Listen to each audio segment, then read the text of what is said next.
Hi, I'm Edward and I run this channel, Fast Forward My Game. Recently, it's come to my attention that I've been running this channel for over a year, and I wanted to take a couple of moments to kind of reflect on all the things that happened this past year about this channel in particular.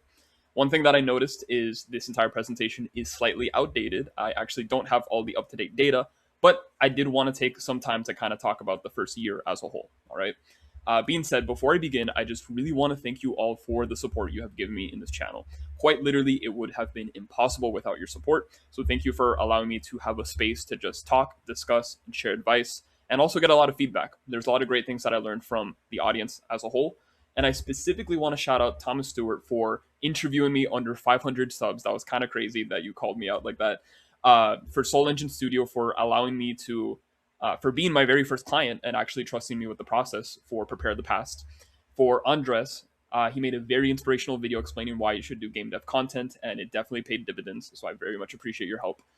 For Indie Game Clinic, for always shouting me out on LinkedIn, and for just having great conversations with me in general.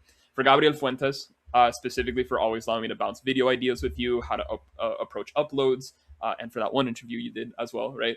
And for Blake Gosi, who also interviewed me twice on his podcast, Dev Dream Podcast, all right?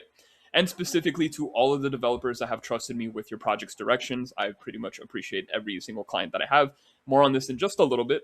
But yeah, let's go ahead and talk about the main three things that I want to address in this reflection video, which is how did the channel perform? What were the approaches that I did in order to get the results that I currently have?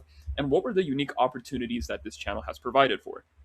And before I even begin, I really want to share this mainly because I do believe that a lot of developers should be creating content. They should be creating a YouTube channel. And it's easy to say, oh, if I make a dev vlog, it's for entertainment purposes, and that can be used to leverage your game's wish list and eventually sell and convert your games. And while this is absolutely true, the approach I'm personally taking is more of a service approach, meaning, yes, I make games and I, focus on my own games as a whole, but I'm more inclined to helping other developers with their processes, and I have a whole system for that. And this is something that I'm going to discuss in this entire video here. But first, let's talk about this channel's performance, all right? So let's talk about the background, right? How did this channel even start in the first place? And I had this one very dumb idea where I said, hey, I want to make a game come back to life, right? For those of you that have watched my content faithfully, I mentioned the game Dodge King, right? And that's the very first game that I made. It was very cruddy, very sloppy. But I had this idea where I said, what if I could remake the game as quickly as possible and then launch that game over the dead page of the first game, okay? And so the reason why I wanted to do this was because I had this idea of, okay, I want to learn how to market my game. I want to learn what it takes to actually revive a dead game. If there's a way to actually use mechanisms and tools to just get a product back to life, right? And so I realized Dodge King's, the first Dodge King, it barely sold anything. It really sucked. There was a lot of problems with it. And I asked myself, if I had a YouTube channel that would allow me to talk about it, would that be a possible tool to bring it back to life? And the reason why I was very aggressive with this specific goal was because I was reading a book about the power of branding. And there is a lot of leverage. There is a lot of power behind brand in general. And I want to tell you that, yes, there were results that we can talk about. And so if I were to develop a very powerful brand, could I convert that audience into, repurchasing the dead game? And at first, the channel started with me just streaming the development process. In fact, if you go to the live tab on this channel right now, you can see very low quality videos of me attempting to make my game as quickly as possible. Had a couple of episodes, but you're not going to find anything super productive there. I ended up making an entire video called how to your game only needs 500 hours, which breaks down the 500 hours that I spent to actually make the game, followed by the step-by-step processes of what I did. But being said, I realized that when I was making these streams, I wanted to see, one, if it was possible to balance streaming and making games. And I quickly learned that I am a very distracted person. If I am streaming, I'm probably going to pay more attention to streaming rather than the actual development cycle. So that was pretty embarrassing, right? And I didn't make that much progress, which is why I said, hey, I stopped streaming. And then I just dedicated an entire hermit mode cycle of just building the game. Now, what I did find interesting is in those streams, I did have a bunch of interesting pieces of advice that I would share. And here you can see the stream has like what 60 views, 40 views, like very little amount. But when we were actually live streaming, there were 3 people that were there the entire time, right? One was my coworker who, not Sel, if you're watching this, I appreciate it. He was there since day one. But also the other 2 were just game devs that were just like asking questions and such. And so what was very interesting is every time they were asking a question, I was providing insight about like what I would do, how I would approach it. And what ended up happening was I ended up making clips of the actual live stream. So one of the first, the main first video that I ever made on this channel, which is not available, is why music can't trump gameplay. And it's just me yapping about like, oh, if your music is so good but your gameplay sucks, you know, like it doesn't matter how good your music is, gameplay is what drives the actual like conversion or why people would play the game in the first place, right?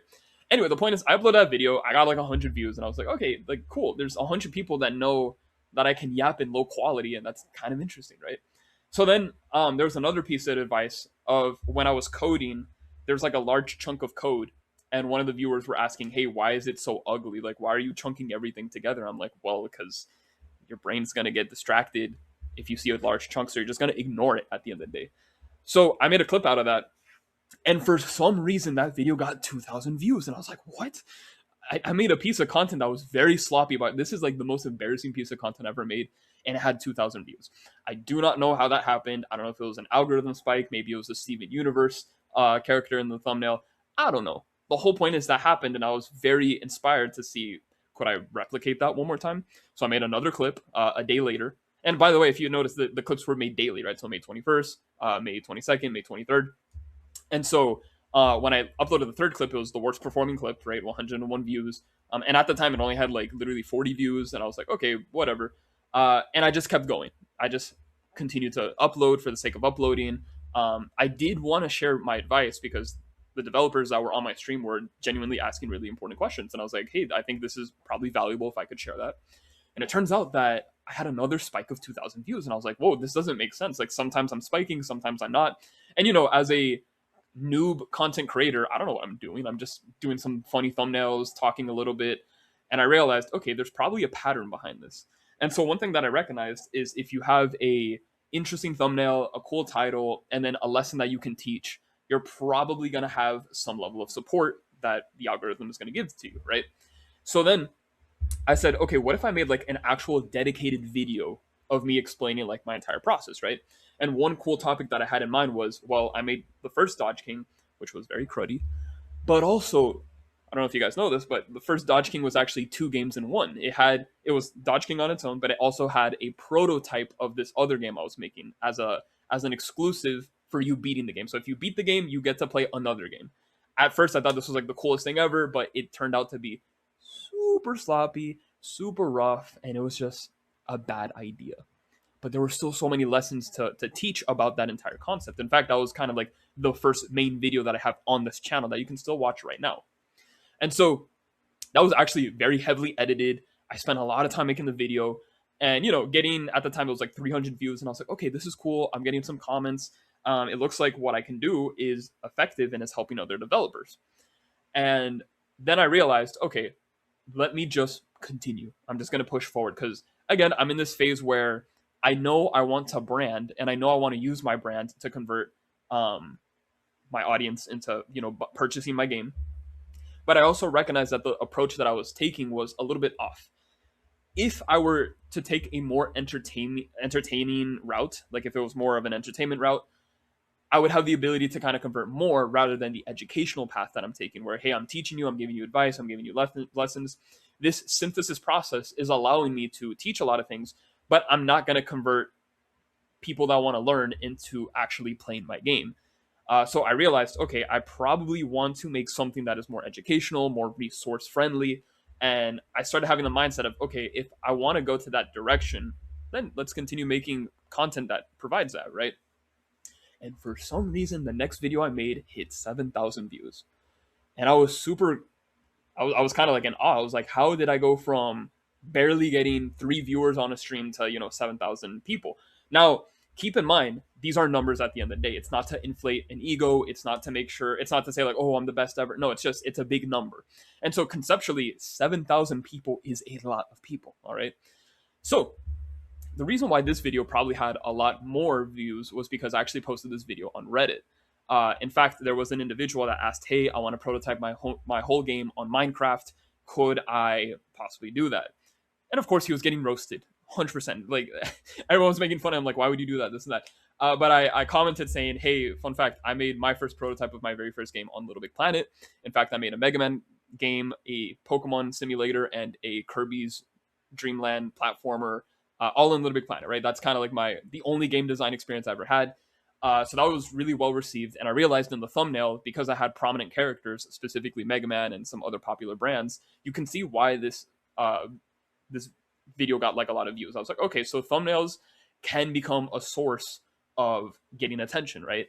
And then I try to have like a title that was very interesting to click on. You know, using games to make games is an interesting thing nonetheless, right? And it worked. And I started getting a lot of subscribers. I started getting more attention. And in fact, I had, by the time this video came out, I ended up getting 175 subscribers, which was insane because I basically had before like anything, I had a casual YouTube to upload like personal videos and everything. And it just turned out, hey, like I had 50 subs just from friends, right? I launched these 2 videos and the others that are now unlisted, and I'm sitting at 150. I'm like, okay, this is pretty cool. And little did I know that a year later from now, I was gonna hit 5K without even asking for conversions. You could watch the last 20 videos and you'll see that at the end, I never say like, "Hey guys, like and subscribe." I'm doing that more often now because I have like different priorities and different goals. But this is just passive, like, "Hey, this is what happened," right? And the question is how? How did this happen, right? Like, how could some low quality yapper get to the point where we're doing, consistently making videos, giving great advice, growing the channel as a whole, and kind of getting that brand goal that he originally wanted, right? Like, I thought that was pretty interesting. And so there's a lot of ways that this occurred. But eventually, and I would say that the most important video that I ever made was Powerful Habits to Make Games Quickly. This was actually the video that I made after the use games to make games quickly, right? To make other games. And so what happened was I pinned that video in my homepage. And so every single time anybody was interested in opening my channel, or if they opened my LinkedIn, and then like they clicked the link to go to my channel, if they opened Reddit, whatever they did that led them to my channel, the very first video you were going to see was Powerful Habits. And so I would argue that, oh yeah, that kind of inflated the views because you get a view if it's being viewed from the homepage. But later, I ended up launching another video called Early Polishing Kills Your Game. And that one also had a relatively high level of success, since that had a bunch of views, a bunch of engagement. And it made me realize, okay, there are probably methods to making videos that are consistently getting good views, that share very valuable lessons. And there was yet another video that I made that I wanted to really synthesize how you can make a powerful game mechanic, and that also got really good results that are still paying dividends to today, basically. All right. So I feel really so I want to read this out loud because I remember writing how I felt here, but I said, I feel really lucky and recognize that this isn't usual growth. All right. Especially when you're not asking for likes or subscribes. Like how are you growing this much when, you're not asking for a CTA at the end? And so while I started proactively making choices to grow my channel and everything, once again, I really want to thank everybody who decided to help me out, who actually liked the lessons and such. And so all of this is to say that, yeah, this is weird. This is really cool growth. But what are the mechanics that made this happen? And I have a couple of reasons why. Before we get to that, I'm going to share monetization. I'm usually not comfortable sharing monetization in general, but this is referencing all the monetizations that I made until June of 2025. So that being said, the last 6 months, including 2026 results, are not available. And I would tell you straight up, like, hey, like it's a completely different game now. But when we first started, or by the time I started making this presentation a while ago, in terms of YouTube ad revenue, we ended up making around $400. And that's really interesting because imagine you are getting paid for yapping, all right? Clearly, I can make a PowerPoint presentation. I can put a little bit of effort into visuals and such. But the main idea is I'm sitting in front of a camera and I'm basically just communicating what I learned or what I believe is very important for your process. And by sharing that, I'm getting monetized. And so the very first thing that I want to mention is if you plan on running a YouTube channel of any sort, this is going to be a passive benefit that you're going to relish no matter what. And by the way, it's very interesting because yeah, it might be 400 and you should absolutely be grateful for that. You can say all the things that you want of like, oh, I want to have more money, or oh, this is a lot, or this is little. Just be grateful for the fact that this is even a possibility in today's day. And that's something that I just was very in shock with when I was reflecting, hey, like how much of the channel did on its own. All right. Now, like I mentioned, over time, I recognized that I wanted to convert my audience into my products, right? And so originally I wanted them to buy Dodge King or, Dodge King Deluxe. And in a very funny way, that's not necessarily the best route because I'm talking about education. Like I said, my educational route is not something that's going to entice gamers in particular. If I wanted to appeal to gamers, then I would have to make more saturated, entertaining based videos to convert those players, right? And so when I was running the channel, from March and onwards, that's when I started the consultation call services. I ended up getting a lot of clients. I'm very grateful for every single developer that actually took the time to book a call with me, talk to me, and allow me to help you make your game as quickly as possible, make better decisions, make your game more appealing. And we have some really crazy stories with that. But I also want to give you context that for the first 4 months alone, and this number has absolutely changed, but for the first 4 months alone, I was able to generate $550, right? The prices are not the same anymore. The service was very simple back then. Now it's more complicated. But just 4 months of consultation calls ended up grossing $500. And I think that's kind of insane because when you think about it, this is the proof of the brand idea, the brand experiment that I was going for. It's like, can I convert audience members into purchasing products and such? And obviously, I'm not going to give you a trash product. I want to actually sit down with you. I want to make sure that I'm making the best thing possible with you. And so at the time, I only had two types of consultation services, which was, hey, the roadmap service, which is basically I give you the instructions of every single thing you need to build your game. At the time, that was very cheap, and I very much underestimated the value of that. So the prices have been jacked up. I do have to admit that. And the other one is basically how can I improve your game's mechanics, appeal? What can we do to make your game better? Which doesn't include the roadmap, but it's just everything else besides the roadmap, basically. So I had a handful of clients, had a very interesting. Actually, yeah, you could see that the roadmap was 200. So first the roadmap was 60, then it became 200, and then consultation calls went from 60, and now the prices are again ridiculously higher. I say this not to be greedy or egotistical, or whatever, but I truly do value the work that I do. All of my clients have been extremely satisfied with the results that they have. And there are ways to see the testimonies. In fact, if you go to sign in my newsletter, you can find their testimonies there. If you book a call, you can actually see a video of some of the clients actually talking about their experiences from start to end. And I do plan on doing not only a showcase of all the work we've done, but also just showcasing clients and like what they do, because it is very important to show their perspectives as well. But the whole point that I'm trying to get to is, hey, passively making videos made me 400, but actively finding a handful of clients made me 500. And so I recognized, okay, this is really cool. This is great. This means that I have a proof of concept that what I'm building has the ability to convert. And so this is why I'm saying that as a game developer, you need to make a channel, because whether you're passively talking about your game or actively getting conversions, you are going to make money one way or another. And this is something that's going to be valuable. I can tell you straight up, game dev is difficult. It's hard to make money on. And there's a lot of, there's this huge stigma in the industry where it's like, yeah, I just want to get experience, this and that. But I genuinely believe you need to strive for quite literally getting value, getting monetization, getting paid for your efforts and such, right? And so remember, this is an assessment of the channel from last year until like the June mark. All right. There's been a lot more that happened afterwards. But again, this is just the start of the channel. And I thought that was a very interesting insight. And you know what's the most interesting part about all of this? My game was selling. Now, okay, yeah, $122 is like barely anything, right? But this is me not even making a single marketing video about Dodge King. This literally was just, hey, this is a clip of Dodge King. Let me talk about the process. I'm more focused on teaching you how to make your game, how to be more productive, how to do this, how to do that.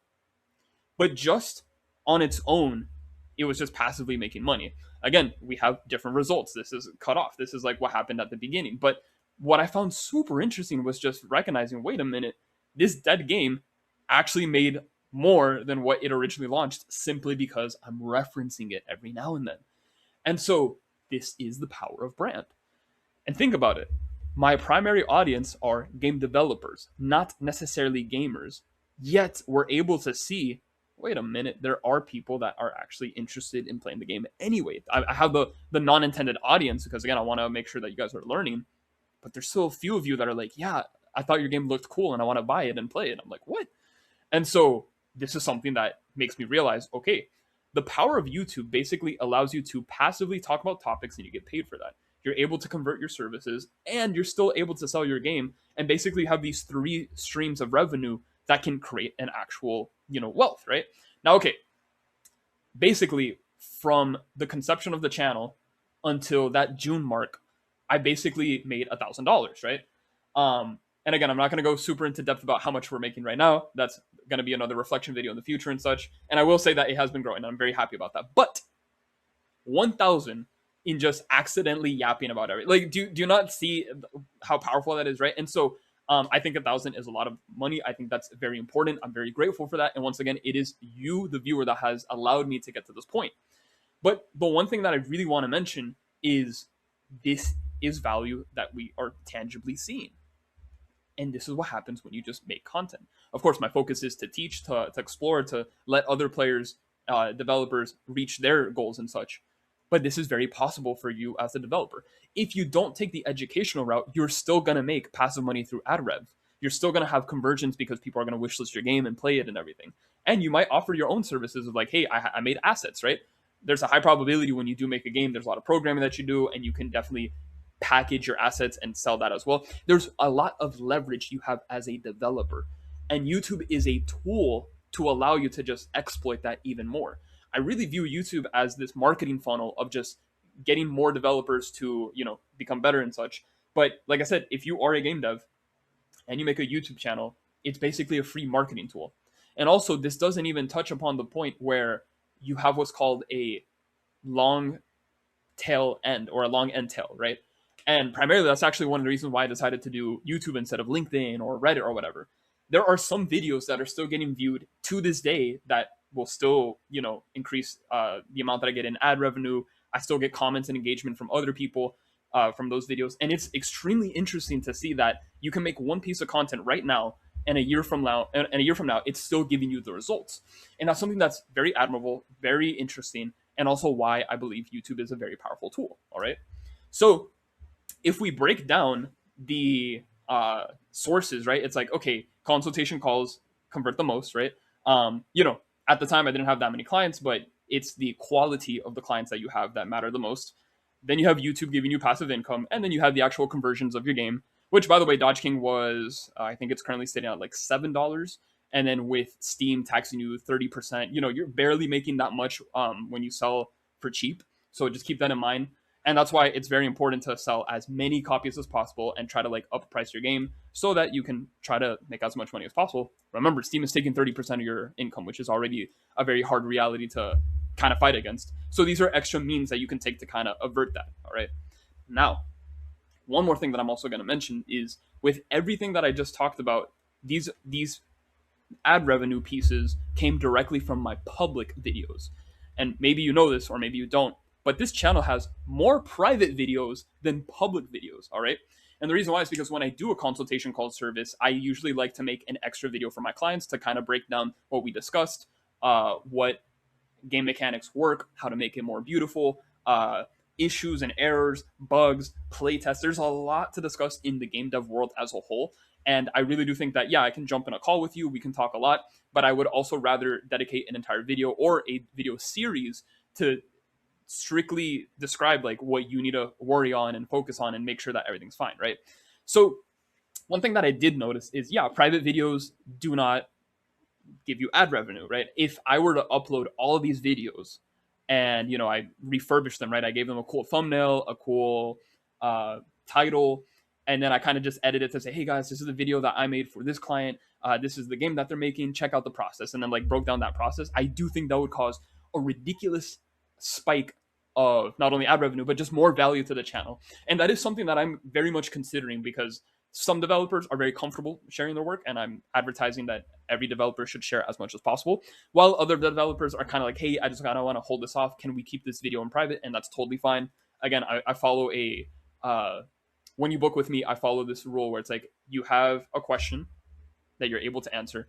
If you consent to allow me to use your IP, your public, your video, your game as a whole, then yeah, I'll feature on the channel easily, no big deal. But if you're like, hey, I'm not ready for that, or hey, I just don't want to like feature the game on the channel, totally fine. You have that option. But I do think that there's a lot of value behind the private videos. I could definitely make a lot of videos out of that.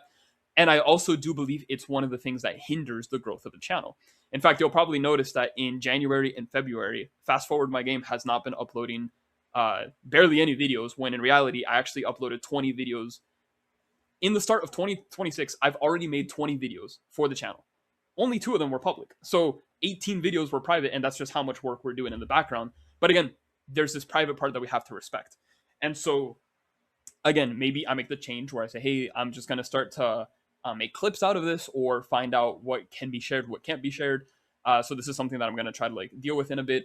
And I also do believe that consultation calls is going to create a lot of inconsistency for the not only for the growth of the channel, but just for other responsibilities as well. As you guys already know, I am making my own game, but I'm actually way more focused on the clients that I currently have, because I want to push their games first rather than mine, simply because I believe it's more important to focus on the clients, right? Absolutely, it would probably be more advantageous to push out my own game, make a revenue there, explain that thought process, and that's still something that I'm intending to do. But the whole point that I'm trying to get to is this is a very taxing service, and I do think that even though it's very valuable, it's something that the channel needs to learn how to manage, and that's something that I'm currently addressing. And the last point that I also want to bring is, I do think, controversial opinion, I think my private videos are probably like 10 out of 10. And I say this because there's a lot of great content and value and like great advice that I give on the public part. But the problem with the public part is there's a lot of components that become more generic because I'm trying to reach a broader audience.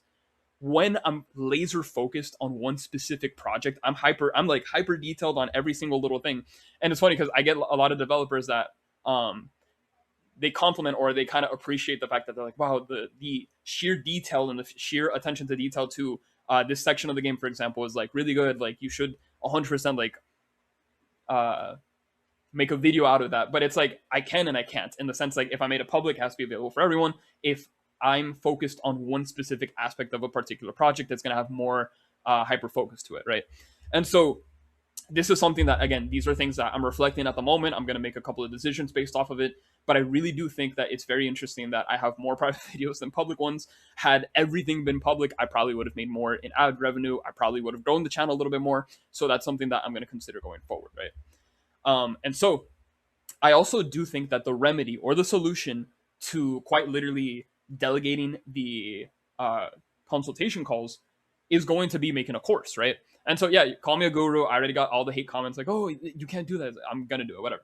The whole point is, a consultation call is going to take a lot of time because I have to prepare for that. I have to make content out of it. And it basically pauses and halts anything that the public gets.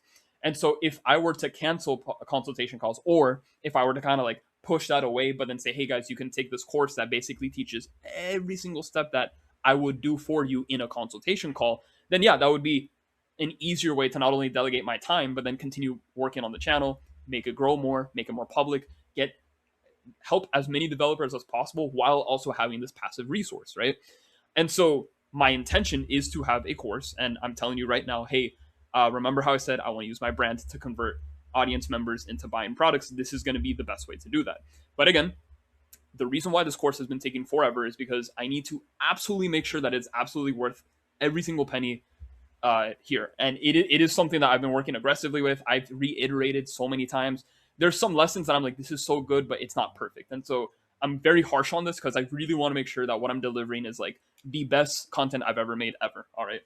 But that being said, the conclusion that I'm trying to get to is it started off as a brand experiment and it ended up working the way that it needed to.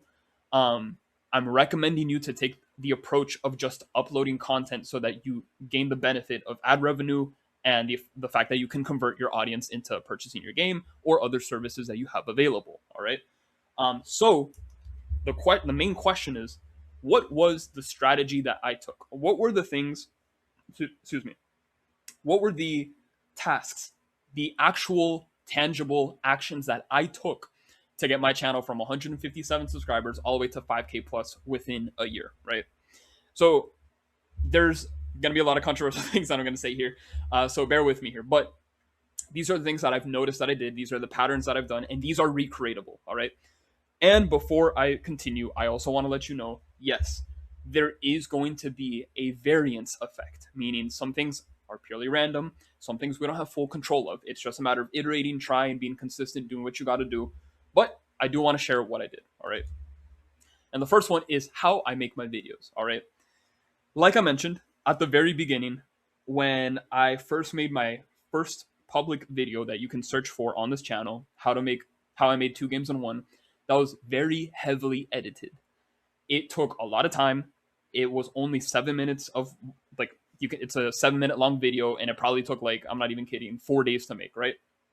And it's a very basic video. There's not much to talk about. It's like, hey guys, don't make 2 games in 1 because you're gonna fail, like whatever.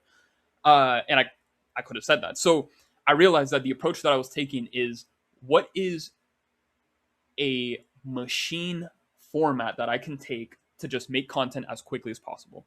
And I do think I can still make content way more quickly. But what I do is I basically prepare a presentation. I then hit the record button.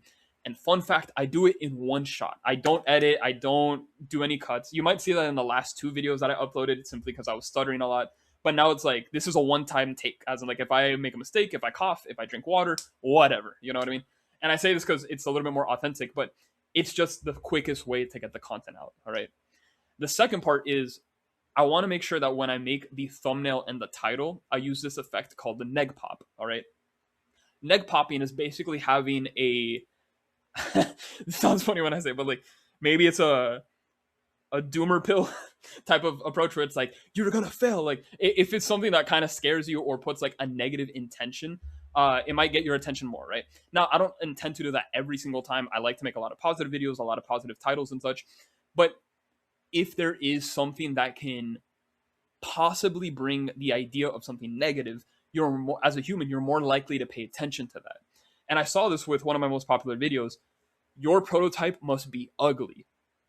That's not necessarily a bad title. If anything, that's not necessarily a bad thing. But the word ugly usually has a lot of negative context. And so if I said your game must be pretty versus your game must be ugly, your prototype must be ugly, ugly is probably going to have more leverage at the end of the day, because of the fact that it's like, it has that negative connotation. I don't know what it is. It's probably human nature, but it's just us saying, you know what? Yeah, I think I want to pay attention more to the bad than the good. And that's just how we are naturally. All right. And then finally, like I said, I record in one take. I set the slides. I have one main topic that I want to talk about. I try to speak about it in a way where if you are listening to the content, you are actually learning something. You can take whatever I say in a tangible format and just apply it to your life or your development cycle and actually see the results. I make the thumbnails and I record in one shot and we're done. And that's it. That's all. That's literally how I make content. It's really simple. It's really easy. I have a webcam here that I think is like okay quality. And I'm always stuck in like this little circle here, right? But like, maybe I'll change that in the future. Who knows? The point is, it's not difficult to make content. What you have to really focus more on is the actual delivery of the message, the thumbnail, the title, and just making sure that your audience feels comfortable listening to it, right? You can be harsh, but you don't have to be too harsh. You can be soft and easy and positive, but like, don't be full of fluff. Just get straight to the point, all right? Now, that's how I make my videos, right?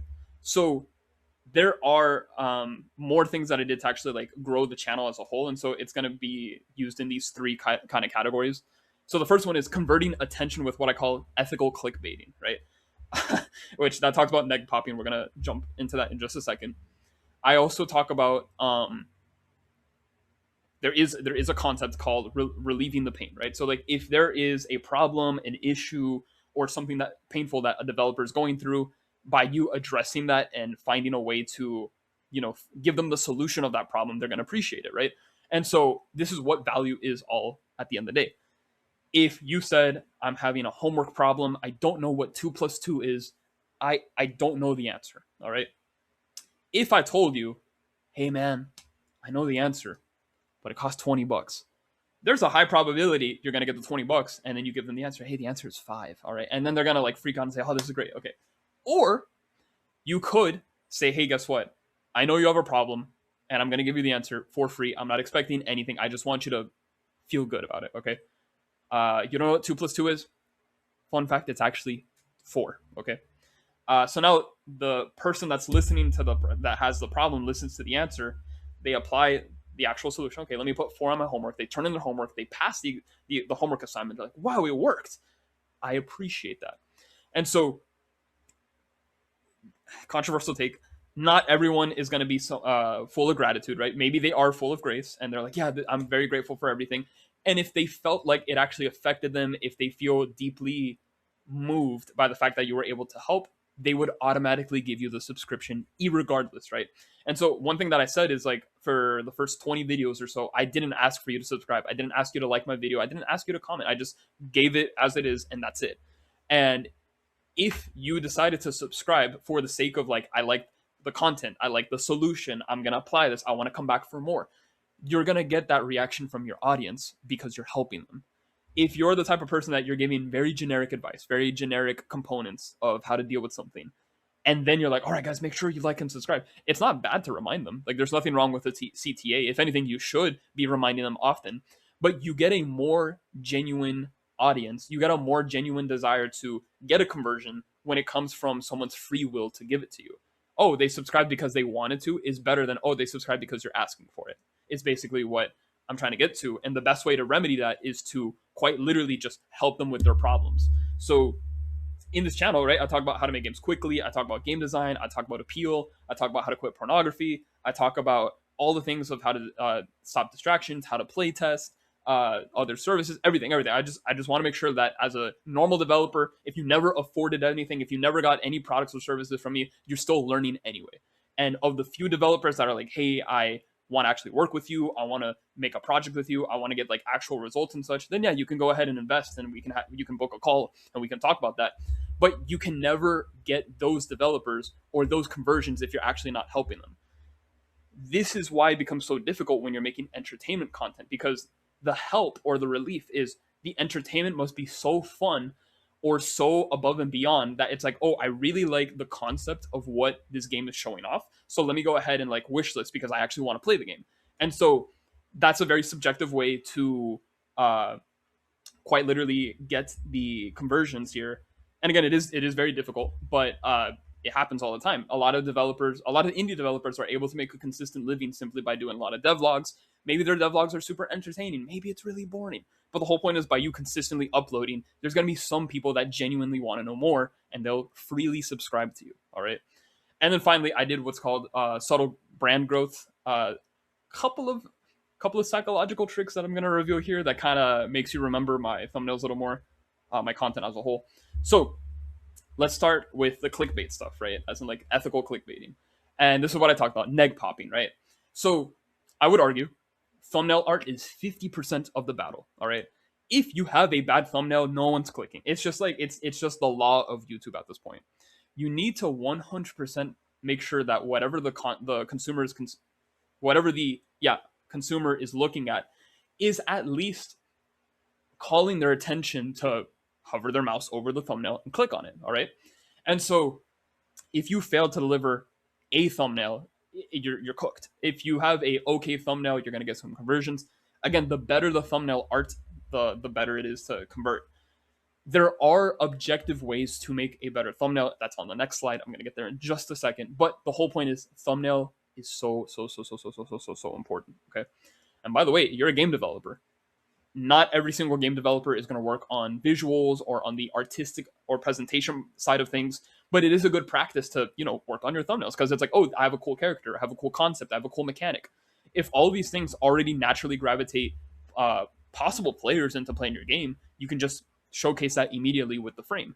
And by the way, a good practice of working on your thumbnails often kind of converts in a good practice of making strong game capsules for Steam. And so it's just a practice of, oh, let me just keep on iterating, keep on trying.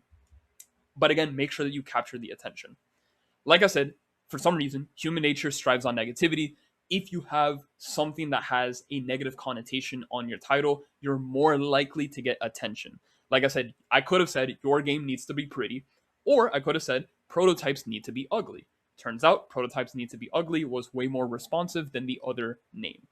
And finally, I call this the alien title method, or the alien effect, which is have something that's so weird or so bizarre or so out there that when, a possible consumer looks at it, they're like, what is this? I gotta get closer to it. I gotta look at it. Like, is that a dinosaur and a playground? Like, what? Like, that's kind of weird. Like, if you can quite literally show someone an alien in the real world, they're gonna be like, what is that? I wanna look into that, right? Well, guess what? Instead of an alien, it's a thumbnail. So now, as a content creator, it's your job to kind of like present something that's so out of there that when new people look at it, they're gonna say, "Wait, I want to know more. Like, let me get closer to this. Observe. Is it the title? Is it the picture? Is it the characters? Is it the pose? Is it the weird combination of words? Is it polarizing? Whatever it is, make sure that you're actually presenting that so that it's like, yo, this is kind of crazy. I want to see more. All right. Remember when I said, oh yeah, there's an objective way to making thumbnails. So I have another video that I made called How to Make a Thumbnail. I'm actually releasing it in either this video goes first or the thumbnail one already went out. Here, it's an old slide that says, oh, it's a private video. Irregardless, you're going to have a link to it. But if you are a content creator, if you are a game developer and you want to start launching content for your games, thumbnails is going to be important. So I'll teach you how I make my thumbnails and such, and actually do a live example on like how I made this thumbnail as a whole. So that being said, there are ways to deal with that. Now, when I said the pain relief services, as in making sure that you're giving solutions, that you're making people feel valued and such, the whole point is you just really want to make sure that you're following what's called a synthesization process, right? Which is you take a lesson, you convert all of the valuable points, all the highlights, and you deliver it in a way where it's understandable so others can just learn and apply that on your behalf, right? So this works really well when you have a niche, and you're going to hear this everywhere online in business and marketing. Oh, focus on your niche. Oh, focus on this. But the reality is a niche is simply just a genre that you can serve. That's it. It doesn't have to be small. It could be a very large niche. In fact, niche implies that it's a small scope. But, if you are a game developer and you want to make a game, ideally you want to hit every single player possible, right? And there's a bajillion people out online. There's a bajillion players on the world. I think Steam had, 40 million users per day or something like that. It's like, don't let the word fool you in the sense that you don't have to think super small. Like, you can go way bigger if you want. But the whole point is, if you can critically define what your niche is, it'll become easier for you to deliver your messages. Again, I realized that my channel focuses on speedrunning the game development process. So most of my content is going to revolve around efficiency, how to make things quickly, choices, quite literally anything that would improve the ability to make something in a reasonable amount of time. That scope is huge. There's a bunch of topics to talk about. There's a bunch of videos I can make out of this. And maybe I go out of scope every now and then, such as, hey, how to make a thumbnail. Hey, a YouTube reflection video. Hey, how to go to a conference, right? But they're still related to game dev at the end of the day. There's still going to be pieces of information that you probably want to use anyway. And so the whole point is, make sure that you know who you're serving and take advantage of that. The second thing is, and this is actually really funny, there's going to be a point where you might feel like you don't know what else to make, right? You might have that restriction of like, I just don't know if I'm running out of content, if I'm running out of ideas, what should I do? And what's funny is, if you truly understand your niche, you're always going to have what's called compounding lessons. If you're making a game, you're going to learn lessons from a game. If you make another game, you're going to learn even more lessons from that. If you make 3 games, if you help other people make games, the more you do, the more you learn, and the more you learn, the more you're able to, keep teaching. This also applies for entertainment. If you're making a game that's really cool and you see that people are commenting, oh, I like the sword, I like this, I like that, all these super cool superpowers are like great, then you realized, oh, I'm learning that players like it when superpowers are super interactable and that they're doing all these cool things. Why don't I make a video that highlights all that, like in a really fun, saturated, sugar-like way where I'm just like having fun with it? The whole point is, ideas, if you ever fear about like, oh, like I don't know what to make next, oh, what if I run out of ideas, it's just reflect on what you have and just really understand that every day you're learning something. And if you're learning something new, why don't you just put that into your content and continue to share no matter what? And finally, what I think is also really important, very obvious, but I have to say it, is know your audience. I recognize that here on Fast Forward My Game, my current audience is primarily full of game developers. There are a lot of you guys that are here as a hobbyist, and specifically a lot of you guys that are new. Guys, you probably are like, oh, I'm trying to get into game dev. I want to learn how to like make certain things. That's fine.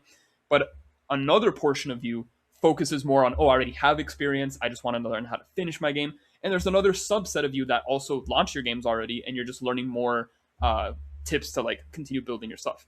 So if I know I have a combination of new individuals, new developers, and then really like veteran developers that want to like continue to learn and such, how can I make content that serves both of them? Or maybe I, take turns, right? Like, okay, this video is dedicated for like hyper technical stuff. Like this is a guide. We're going to break down every single process. Or, oh, this is for new developers. So I'm going to go a little bit more easy on the terminology and such. Or maybe I make a video that combines both of them and I try to break down as much as possible so that every single person can understand what's going on. The whole point is you really, really, really, really want to make sure you truly know who's watching your content. And what's very interesting about this is you can quite literally talk to the people that watch your content. I've had so many wonderful emails, so many wonderful comments, even in-person conversations where I was able to run into someone that watched a couple of videos here and actually just get feedback like, oh, I like this video. I just wish you could have mentioned this. Oh, maybe next time talk about this. Oh, you talked about this technique. I didn't understand it. Can you clarify that? Like, talk to your audience. Like, it's we're all human. Like, we all can talk to each other. Like, it also, another thing you'll quickly notice is, actually, I'm going to talk about this in just a second, but in every video that I have, I'm always responding to every single comment available. And this is just me interacting with you to learn, like, did it help? Did it work? Did I hit the spot? Did I miss something? Do I need to clarify something because I forgot about it? Did you have any questions? Is there feedback, criticism? Is there anything that I need to learn so I can better serve you? And it really doesn't take that much time to respond to everyone at the end of the day. So just have that in mind, all right? And so one thing that I always say is, even if we're neg-popping, even if we're using negative connotations, even if we're interacting with every single person possible, I really, really, really believe you must respect your audience member no matter what. And I say this because there was this one video that I made called "Development is an Alarm Clock. If you don't prepare and respect it, you'll fail to launch on time." And the thumbnail basically said like, "Oh, I'm lazy," right? I don't think that was necessarily a bad thing. And if you find offense to that, unfortunately, I'm going to have to say, hey, you have to grow a thicker skin. It is what it is. And I know that sounds very apathetic and such, but the reason why is because I recognize this was a neg-pop tactic, and you can't please every single person. However, I also do believe that you shouldn't be outright disrespecting individuals at all. Like I said, this is a very soft example. I don't think this is something that's like disrespectful or whatever, but I also do recognize that if there is an intention where somebody could feel disrespected, like, oh, the thumbnail says you're a loser and you're going to mess up, like, no, that's something you shouldn't do. So that being said, always make sure to, I would genuinely argue it's actually okay to be controversial. It's actually okay to speak your mind. Do what you want, say what you want. And if people get offended by that, it is what it is, okay? And I know that sounds really messed up, but do not outright disrespect people for the sake of disrespecting them. Like, oh, I think you're a bad person, so I'm going to talk trash about it. Like, no, like, if you want to have a stereotype, a object, someone that you can kind of like, this is like an ideal figure, and I would criticize that ideal figure, you can take that approach. But if you're attacking someone's direct character, like, oh, this one individual really messed up, let's like, be careful with that. That's all I'm trying to say. Excuse me. So the point that I'm trying to get to is like, in the context of everything, try to be respectful. You're helping people out, you're entertaining people, you're trying to spread a message. Try to do it in a way that's tasteful and respectful, and still feel free to speak your mind. Still feel free to be controversial and such, but never pinpoint or target a specific individual, because that's going to be very disrespectful if done improperly. All right. And so now I'm actually going to explain other techniques that I did. So these were like the generic ones, right? Like how to do a cool thumbnail, how to give the solution, and how to make other people feel like they're learning and that they're actually applying things that are valuable in their lives and such. But then what I'm actually going to explain is there was a notable jump that I had from 2K subscribers to 5K. There were a couple of videos that I did, but there were more subtle things that I did that actually made this channel grow ridiculously. This is going to be very revealing, because there's going to be a part where I'm going to reveal, hey, did you know that I was doing this? And there's a high probability that you are a target of this. And so I genuinely think if you are already creating content, please follow these tools. This is going to be one of the most effective ways to just grow your channel in general. At the same time, if you're at the point where you're like, hey, I want to make a channel, I'm not too sure if I should, and such. I have some hesitations. What should I like? What are the actual secrets to jumping from like a 2K to 5K growth, right? and this is what it is. The first one is very funny, and it's called getting a shout out. Okay. Imagine you're watching a video about a content creator and they say, hey, you should play this guy's game. Oh, this developer did a really cool mechanic and you should check this out. Or, you get a streamer. Whatever the case is, if someone is referencing your content or your work or your game or your channel or whatever you're trying to get, it's really good to get that leverage. At the end of the day, it's like, hey, wait a minute. You are basically getting a shout out from another person, and that's going to cause a level of leverage that is very important. Okay.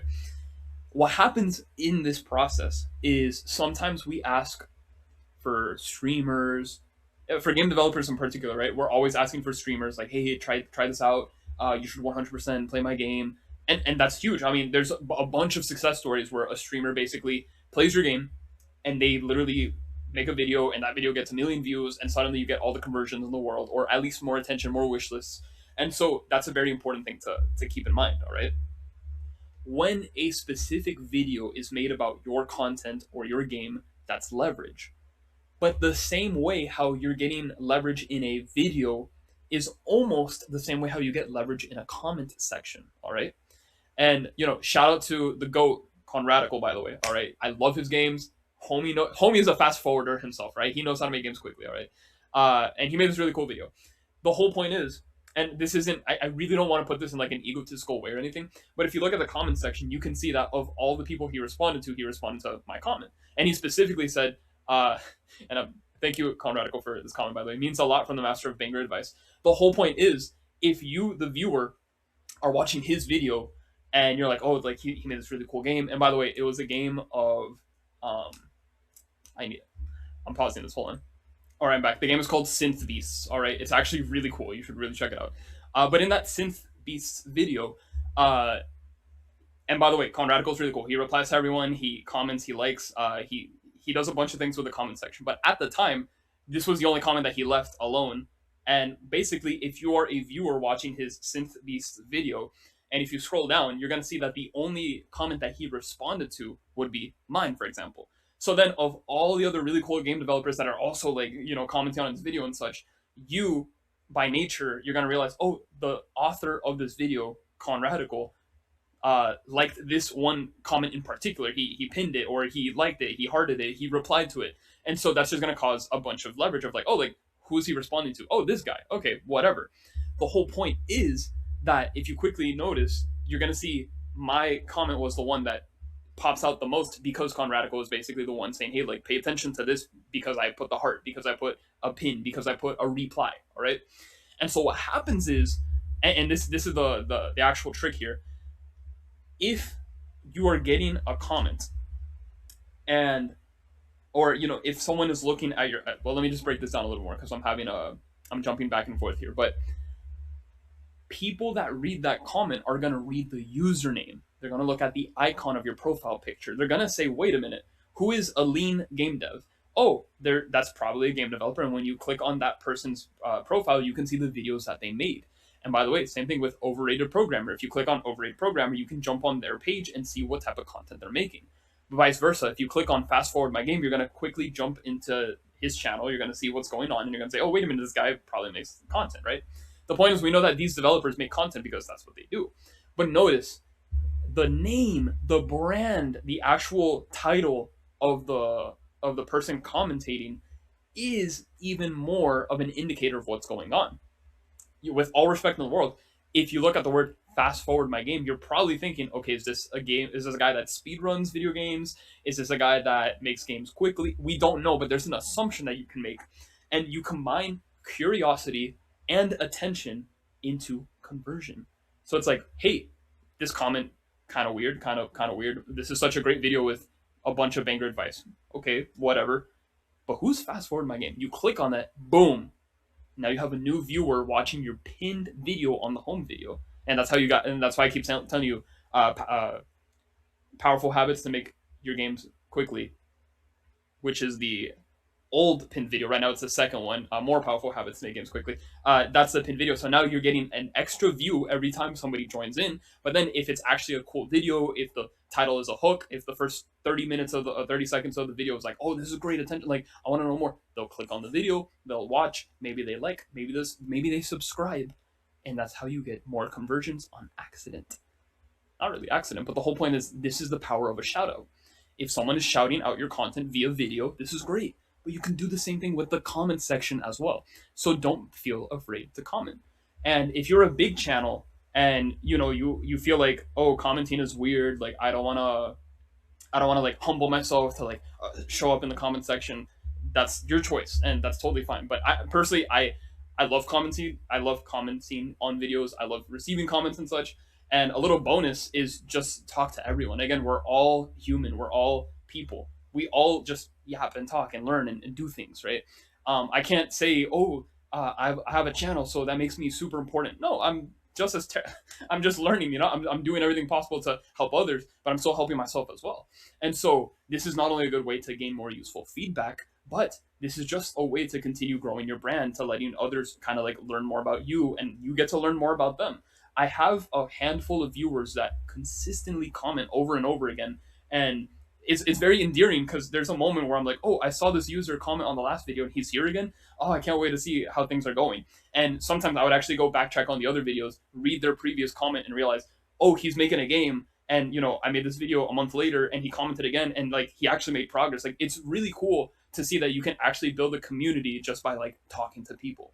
And by you constantly commenting, you're also building the habit of just communicating, figuring things out, learning how to talk to people in a good way, seeing what works, what doesn't, if someone's funny, if someone's rude, if someone's hateful, if someone's graceful. There's a bunch of ways that you can learn on how to communicate online simply by just commenting back. And, maybe somebody deletes a comment, maybe someone says something good, maybe someone says something bad. The point is, it's just a couple of words. And it's something that can build some really cool clients. Sorry for sounding rude when I say this, but I did have a client that converted after commenting back and forth for like seven. Like there's like a chain of 7 different comments, and I'm just answering his questions. Like, he had a problem with a technical issue, and I just basically addressed it. Then I'm like, oh, send me a build. Let's do this. Email me. Let's keep having the conversation. And eventually, they're like, why don't I just book a call with you? I'm like, oh yeah, sure, like no problem. But the whole point is like, you're just talking, you're just communicating, and it is going to have a positive ROI. And I say this because, yeah, you might think it's abysmal ROI because you're replying to every single person, which there might be scenarios where you don't get any conversions, and that's okay. But it's more of the habit that you're building as an individual to engage with your actual audience so that they can continuously come back, learn more, and keep re-engaging. But more importantly, and again, this really has to be for them and not for you. And I say this because, again, there are developers that they're constantly giving me progress on their games. There are developers that necessarily haven't booked with me. I'm not asking them for money, and vice versa. They're not like, oh, I don't want to book with, like, that's fine. Just show me what you're doing, because maybe there's something valuable to talk about. And maybe I just showcase their game for free just because it's like, I really like the story behind it, and it gives me an excuse to make more content. Like, everything can be a positive interaction if you allow it to be. And again, I'm telling you in this perspective of building a habit, of just talking, of just having fun with it. But it's something that has a very, very, very large ROI. And it's a practice that should be taken no matter what. No matter how high how many, because you can have 1 billion subscribers today, you can have 0 tomorrow. It doesn't matter. We're all people on the internet, all right? The other thing is, like I was explaining, your shout out or your comment gets amplified when you become the top comment. If you say something really funny, or if you say something really important and you do get the top comment, that means your comment is going to be one of the first ones that appear when users scroll down the video. And by the way, on mobile, on YouTube mobile, or even on the desktop one, the very, very, very top comment is always the one that shows up first. So as viewers watch the video on a non-full screen mode, the very first thing that they're going to see when they look all the way down is going to be who has the top comment. And so if you have a top comment, if you have a comment that has a lot of reception, a lot of likes, a lot of replies, right? If you say something very useful, if you say something very funny, something that just gets more people's attention, guess what? You have more of a shout out, you have more branding, you have more attention power, because now it's like, oh, people can actually look at your channel. They can click. They get the same curiosity of, who is this channel? What is the name? Why that profile picture? Why is there a checker flag? What does fast forward mean? I want to know more, so let me go ahead and click on it. Now, I'm not saying this is going to be the number one reason why viewers stop watching the main video's content. Like, if anything, they can finish the video, then they scroll down, maybe they get distracted, who knows? But the whole point is, it's free attention that you get, and it's a free shout out that you also get, and it's very simple to do. It takes some practice to write something really funny or something very useful. And again, like I said, there's variance. Maybe you get the top comment, maybe you don't. You just have to try. All right. The third part is making sure that you follow. This is a very, very standard practice, and this is very obvious, but you need to get straight to the point as quickly as possible. All right. And I recognize I'm guilty with this. There's some times where I take minutes to actually get to the actual point of the video. And when that happens, I actually end up having a terrible retention span in my videos. I actually get lower views. So there's a lot of, it's more easy to mess this up than to get this right, is what I'm trying to get to. But if you follow this format generically, you're going to have a lot of results, or at least you're going to have the ability to speak more to the viewer, to the point where like the ability for them to subscribe and like becomes higher, because now you have their attention for a prolonged amount of time. And in that prolonged amount of time, if it's something valuable to them, they can go ahead and subscribe for you. All right. So what is the method? Well, in the first 30 seconds, talk about the problem that the developer has, or that you have, or just an issue in mind. And if you're doing it in the entertainment space, use the 30 seconds to describe the premise. Is basically what you're trying to get to. After the first 30 seconds, what you want to do immediately is showcase the proof, or the actual like solution. Like, oh, this is how this is what I did to solve this problem. Then immediately after that, and you want to do that within like 5 seconds. Like, oh, problem. Prototypes take forever. Solution. You got to make it ugly. And then after that, explain not only what to expect in the video, but the breakdown of like how you can actually what are the steps you can take to create the solution and apply the solution, so that you can go ahead and actually take something valuable from this. So like I said, problem, games take forever because prototypes are super polished. Solution, you got to make your game ugly just like I did. And then the next part in this video, we're going to talk about how to make a fast prototype, how to keep things ugly, the power of placeholders. So let's begin. All right, step 1, do this. Step 2, do that. Step 3, let's break this down. And that's all you do. And then if viewers leave the video, then yeah, maybe they were bored, maybe they didn't care, maybe they already have enough information. But the whole point is that first 30-second breakdown is the most important thing, because that allows them to say, okay, is this video actually going to be for me? And if so, I'll stick by. And if not, okay, yeah, maybe I was baited by the thumbnail, whatever, human nature, right? But at the same time, you could also surprise them and say, oh wait, this is a very interesting topic. I never really thought about this. Maybe I should probably invest more time into it. And then you're hitting a solution to a problem that they didn't even know that they had. And then that's where the conversion begins. Everything that I just said in an entertainment fashion is still applicable. You talk about the premise, you show them what they're going to get out of it, and then you kind of break down like how this even came to be in the first place. All right. The fourth part, and this is something I probably need to do a little bit more often. I think you're probably going to see this more in this video rather than other videos.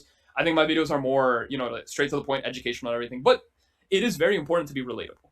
And the best way to be relatable is just to talk about backstories, talk about, just experiences that you've personally had, because people are on YouTube to watch others grow, learn, just have a good time and everything. And so you can be a robot and teach all these cool lessons, kind of like what I'm doing, but I think I'm more robotic than personal. But at the same time, it's always nice to have a little flavor of like who you are as a person, because that is part of the branding process. If you look at the live stream, you'll see I'm a huge goofball. I'm always joking, and I'm very distracted. But then if you look at these type of videos, I'm just like, okay, step 1, step 2, step 3. I'm very like robotic. But that could be my personality. That could just be how it is, and that's fine. The point is, you want to add fuel to the fire of your own personality. If you think you're a person that's very strict and you're very by the book, your presentation is gonna bleed into that. You're just gonna say things that work like that. If you are very comical or funny, or you think you can get away with saying some ridiculous puns, then double down on that, because there's a high probability that viewers want to see that more often than not. And it's just more of, you shouldn't feel shy of who you are. If anything, you should just embrace your traits, your leverages, your strengths, And if you struggle doing that, that's going to cause a huge detriment to your actual growth as a developer and as a content creator. And I do recognize that, this might be a sensitive topic because there might be other content creators that are like, oh, I'm insecure or I'm shy or I wouldn't ever do this. But the reality of the fact is you're currently looking at a camera, spewing a couple of words to the microphone, maybe reading a couple of things here and there, and that's all you're doing. Everything else is just the machine of what of you're the delivery machine is basically what I'm trying to say.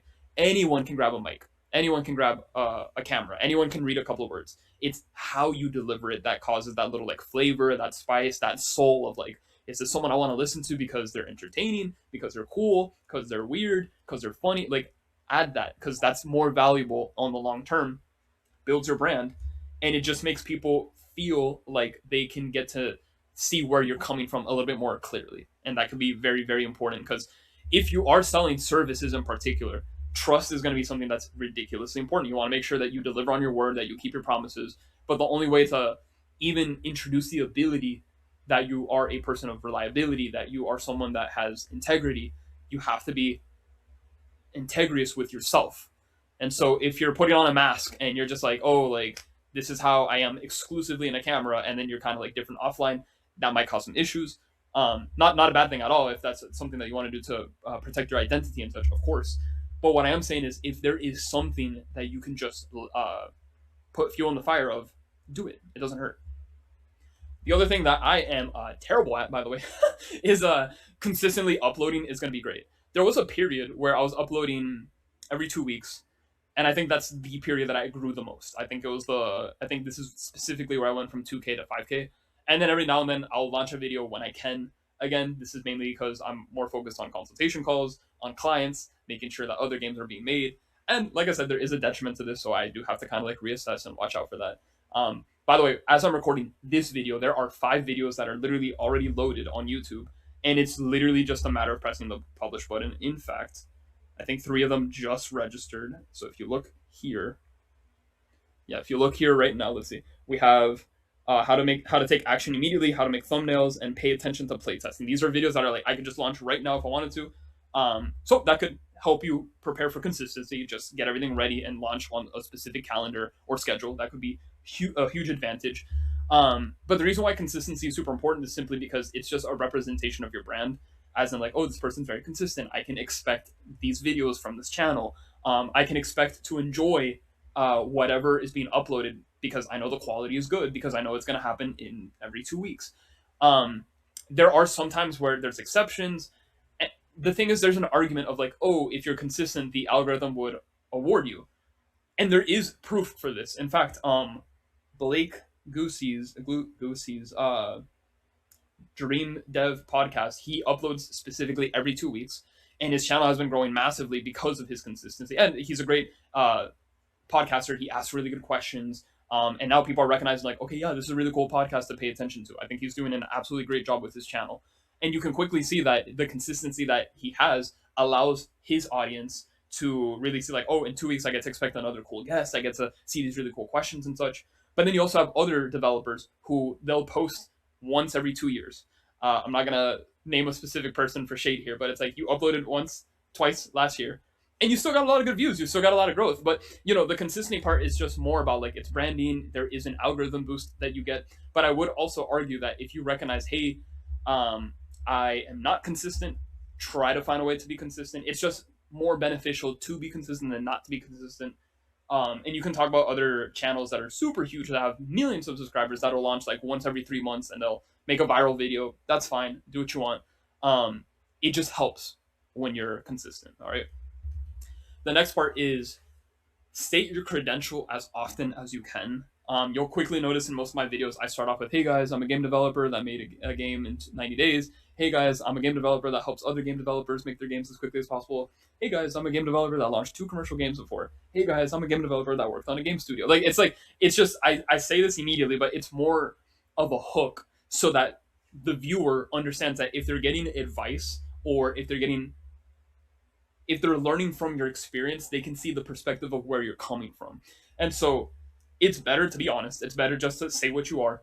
And there's no shame if you just don't have like really cool experiences. The whole point is you should always approach the video as if this is like the first time someone is watching it, and just let them know that this is where you're coming from, right?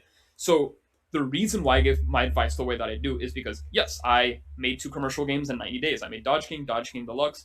I already launched 2 other games that came out relatively quickly using the fast forward game, my game service. There's a lot of other games that are being developed.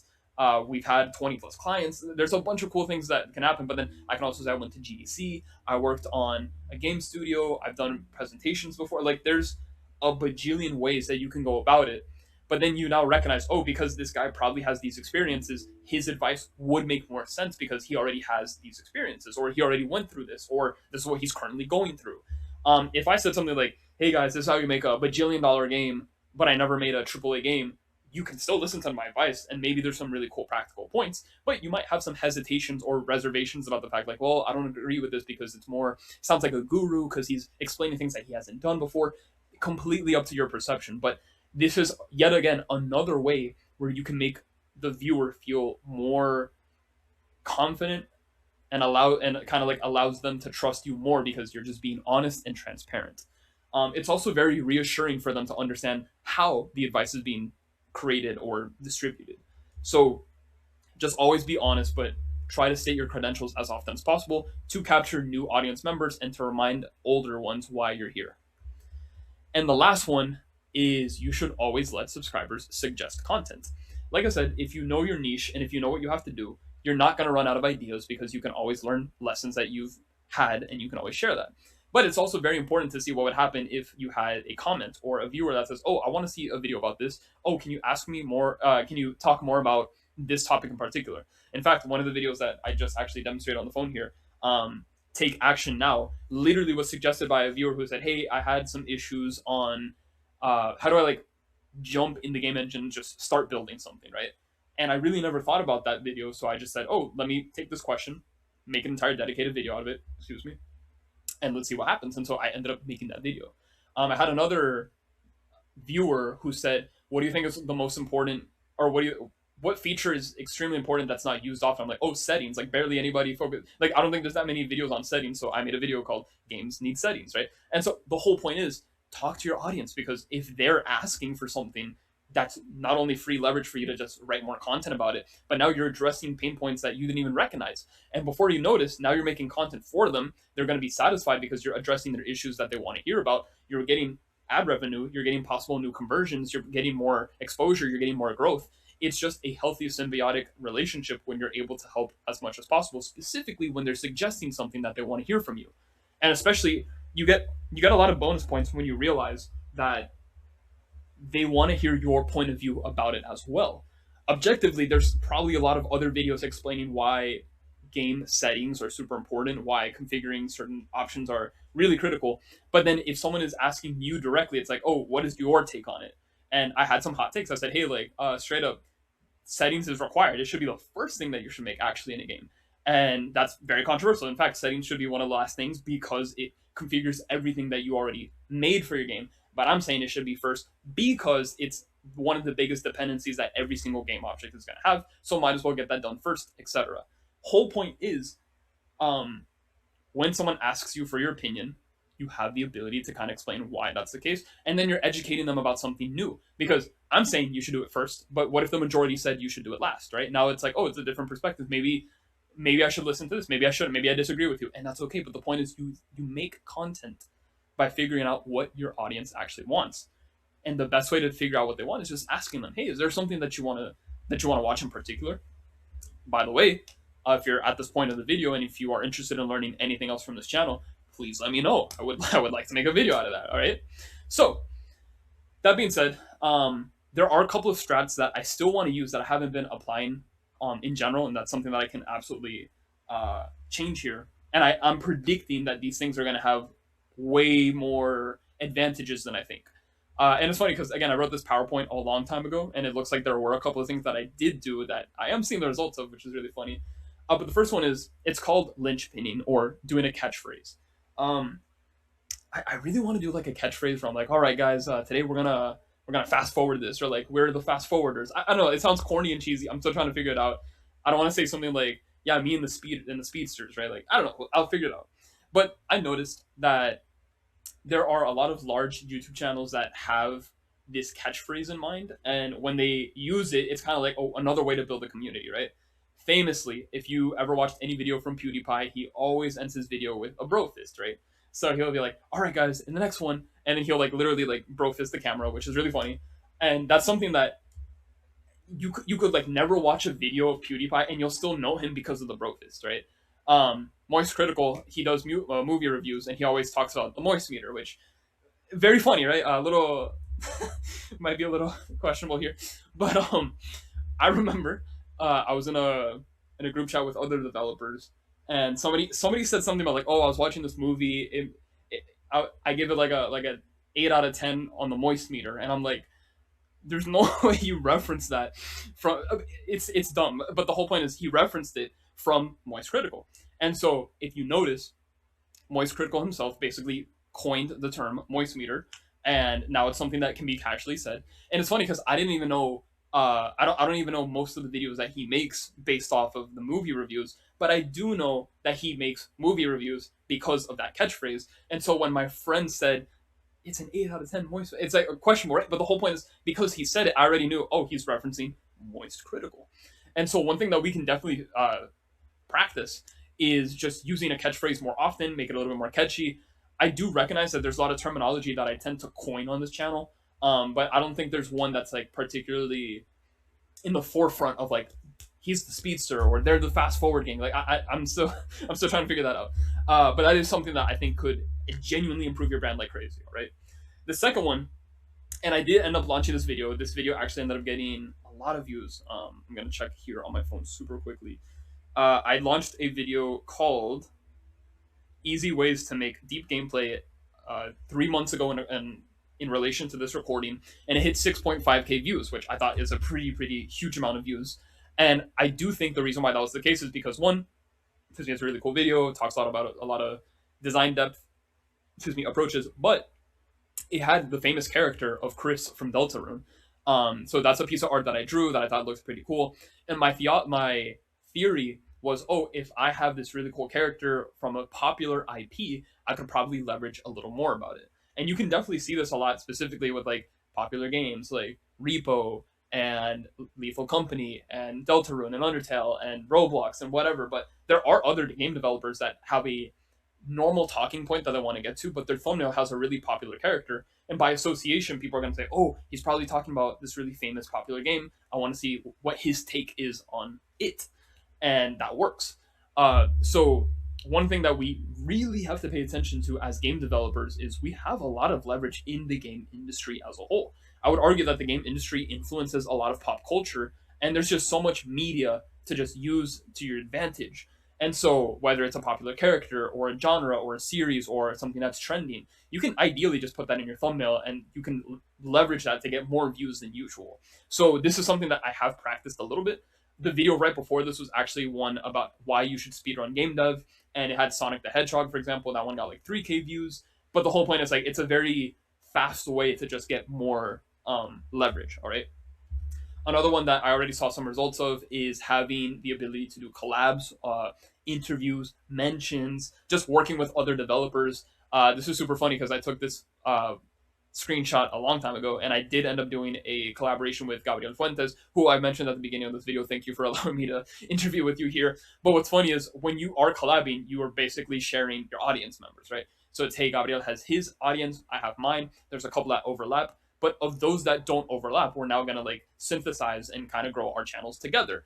And so it's more beneficial to run as many collaborations as possible so that you get more exposure, share your audience, but also to collab with other developers or content creators that have the same or similar niche to you.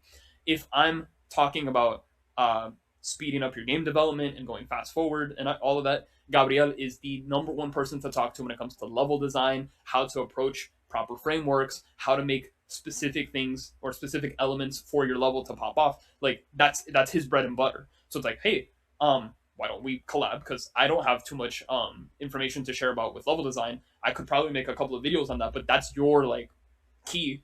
So why don't you, why don't we like collab on that? Vice versa, maybe he has the approach where he's like, hey, like you have some really cool production ideas, why don't we, collab? And then we did. Um, and so, you know, one thing that I do want to do I need to address this earlier rather than later, but I did plan on doing a showcase for all the clients that I was working with last year. The only reason why I stopped making the showcase as a whole was because I had this conversation with Marnix from Bite Me Games, goated game developer, by the way. He's another really cool game dev who actually is really fast and very inspirational. So if you guys haven't, subscribed to Bite Me Games, he's super cool. The team as a whole, right? But Marnix in particular says that, hey, like showcasing the game might be a little bit difficult. You're not leveraging that much. It's just one of those things where it's like you should be very aware where you're probably going to have more value uploading a video that helps people rather than just showcasing stuff.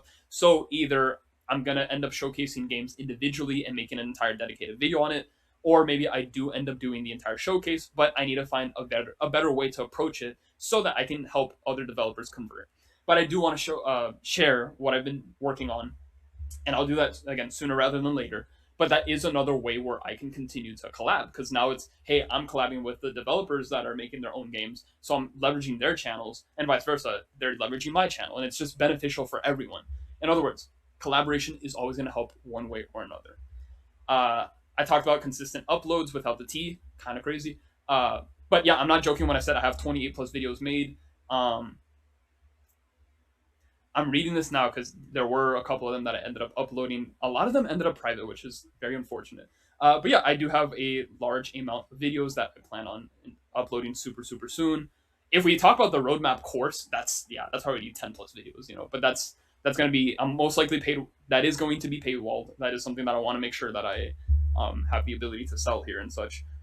But the long story short is like, yeah, you can always prepare as much content as possible and then upload in a way where it follows a schedule and becomes super consistent, and that's going to help you.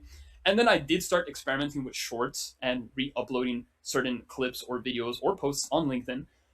This is something that I have been trying out recently. With LinkedIn in particular, it's very interesting because you do get a large spike initially, but what I'm noticing is over time, I'm just getting like a consistent amount of viewers. Sometimes I get like 200 views, sometimes I get 2,000 views accidentally. I say accidentally because it's like it's good in the sense that you get a lot of exposure and impressions, but I don't think the quality of the impressions that I'm getting are convertible. Barely anybody's following my profile on LinkedIn whenever these videos come up. There are a handful that do, but it's just like out of 2,000, maybe like 10 or 20 subscribe to my LinkedIn as a whole. And then I don't have actual data of them converting from the actual LinkedIn posts into the actual YouTube video as a whole. I do notice that every now and then I'll get like a bunch of subscribers, but you can see which video caused each subscriber, right? I don't know where to check how I just get random subscribers that could possibly come from external links such as LinkedIn. So that's a data point that I have to kind of find out a little bit more. But I also have been trying to upload shorts. Some shorts are basically getting hundreds of views. There's a few of them that got thousands of views. And funny enough, there are a couple of clients that ended up converting solely because they saw a short or two. And I was like, why would you convert after one or two shorts when I have like other videos that could better convince you, right? And they're like, oh, I just wanted to, which is good. Thank you guys. But long story short, it's like, yeah, you can definitely re-upload content. You can have an insane conversion. You can just have more leverage to get more exposure, more views, more subscriptions, more spread your brand basically more through shorts. And that's something that I'm currently practicing. So I do recommend you trying that out as well. And I also like the shortcut format, which is basically how can we cut down the amount of slides in a PowerPoint.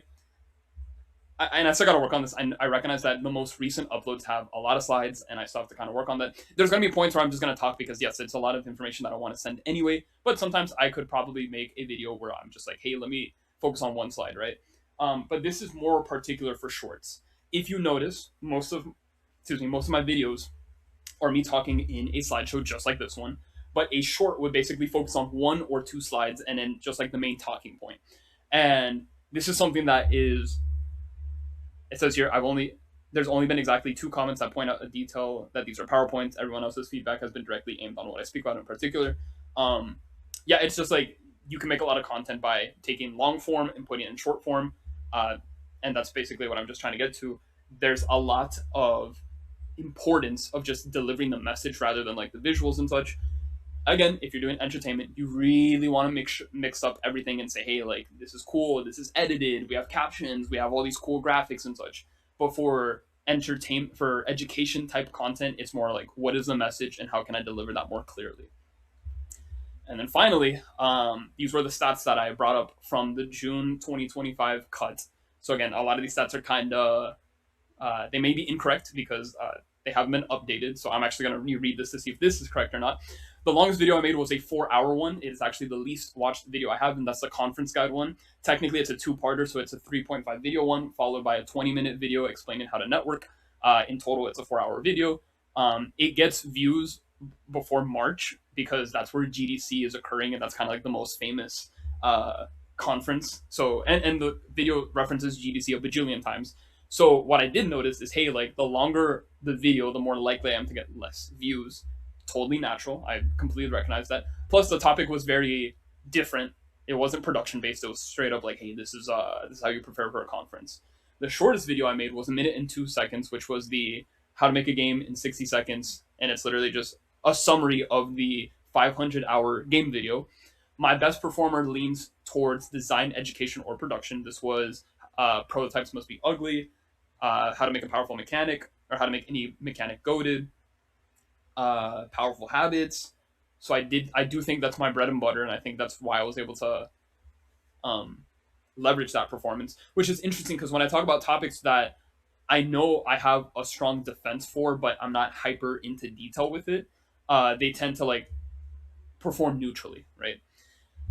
For a lot of videos, except for the last 3, this has been changing recently, but for a lot of videos, I didn't ask for any subs or CTAs. I never asked for a like. I never asked for a subscription. I didn't say, hey guys, make sure you like, subscribe, hit the bell notification icon. Today's sponsor, Raid Shot, like nothing, right? Again, I have more private videos than public. That number has increased drastically. I think we're at 90 private videos right now. And then channel helped me amass 349 wishlists on, was that Dodge King or was that a different one? No, I think that was Dodge King, yeah. And then, oh yeah, and it just, this sounds funny, but I cannot exaggerate how many cool people that I met, which is the next point that I'm going to talk about here. What are the cool opportunities that having a channel actually helped me with, right? So we're talking about monetization, we're talking about brand growth, we're talking about conversions, we're talking about all these cool things. But I do think there's a lot of value that the channel offers anyway. And this is just something to keep in mind going forward, because if everything were just monetary value, then yeah, running a YouTube channel probably sucks. And I'm going to tell you why that's the case. I actually wrote down a bunch of slides on the cons of working on a channel here. But there are other things that you have to really value going forward. And so in March 2025, I was able to go to GDC because I ended up getting a sponsorship. One of the reasons why they sponsored me in the first place was because at the time, my channel had, I think it was like 1,800 subscribers. And I was basically, my pitch was, hey, I'm a game developer focused on teaching developers how to improve their production cycle so that they can make games as quickly as possible. This channel is a track record of all the lessons that I have. I currently am working with a couple of clients, and at the time I had prototypes of the clients so I can showcase that this actually works. And upon pitching them, I got basically a free trip to go to California and talk at GDC. And so this was a really cool thing because I was able to give a super brief speech. I was able to network and meet a lot of cool people. And it was a really wonderful experience. And I'm dying to repeat this one more time. But the whole point is this was only possible because I had the ability to actually leverage my channel, right? So having a channel will help you network and will help you reach really cool communities and conferences and other opportunities that haven't been seen. And so not only did I get to like meet actual viewers from GDC, shout outs to Ezen. Quickly checked Ezen and Carlos in particular. Thank you guys for bumping into me in GDC. That was super funny. I very much appreciate that. It was super cool to talk to you guys. And I'm still looking forward to seeing what progress you guys made with your horror game. So more on that super soon. But then, yeah, it's like you get to meet people, you get to talk to them, you get to see feedback, you get to see why the channel or the content actually worked. And then there was another game dev meetup that we did that was really cool. And there's just more lessons to be shared and such. Another very unique opportunity was just sharing my experience as a developer on like how I became a game developer, how I was able to get sponsored, some other things here. I never released the video or like the content behind this, so it's a good reminder to take a look into that. But there's just, again, cool opportunities. I get to present, I get to talk, I get to share my knowledge and my lessons with everyone else. Um, the most important unique opportunity, in my opinion, is the fact that I was just simply able to help other developers. Again, we do have consultation calls. We do have the ability to fast forward your game, but it's the fact that there were so many game developers that I was able to have a one-on-one on, work on their production, teach them what's working, what's not working, how to make things go faster, their weaknesses, their strengths, how to make the game look better, how to make the game feel better, mechanics. So many discussions to have. And this truly has, in my opinion, accelerated my ability to become a better developer, a better designer, and pay attention to what actually matters in the market, to the point where I'm able to once again share these lessons with everyone on this channel. But what I really think is interesting is that this would not have been the case if I didn't have the channel. It's very easy. Well, I might have a pessimistic view on this, but yeah, maybe if I didn't have the channel and I reached out, maybe there was gonna be a situation where that was allowed, or like, yeah, I could like group up with everyone. But I think it's because it was so it was facilitated in the sense that it's just easier to talk to everyone. There's more of a trust, and there's more of a proof of like, hey, this works. So let's figure it out. Let's just jump straight into it. We don't have that resistance of like, oh, how can I tell if you're good or if you're bad or if you're like reliable, or like, it's like it sounds parasocial to a point, and I apologize for that, but I do think the channel is proof of like the capabilities that I'm able to use to help others, and my clients who watch the videos absolutely understand this. In fact, one of the things that I always ask them at the end of our consultation calls is like, hey, do you have any feedback? Has the channel been producing content that you think is useful? Is there anything that the channel could help you out with going forward? It's a way where it's continuously addressing that the channel will continue to help you push other roles, basically. The other thing, like I said, is yeah, I'm improving everyone's design, but I'm also improving my own game design, my own game's appeal. There is a prototype that I owe you guys, and I have a whole video on that too that I have been delaying tremendously, so I got to work on that. But the whole point is, yeah, like I can now have the confidence to present something that would actually be fun and presentable and playable and great. And it doesn't have to suffer the fate of Dodge King 1. It's now like, hey, this is another chance at happiness. This is what it looks like. This is how it plays like. It's more fun. It's more viable. It's way more mechanically in depth. It's just a better game in general. And I could have only reached this level thanks to you, the audience members, thanks to my clients, thanks to all the lessons that I've been learning and everything else that the channel has been able to provide for.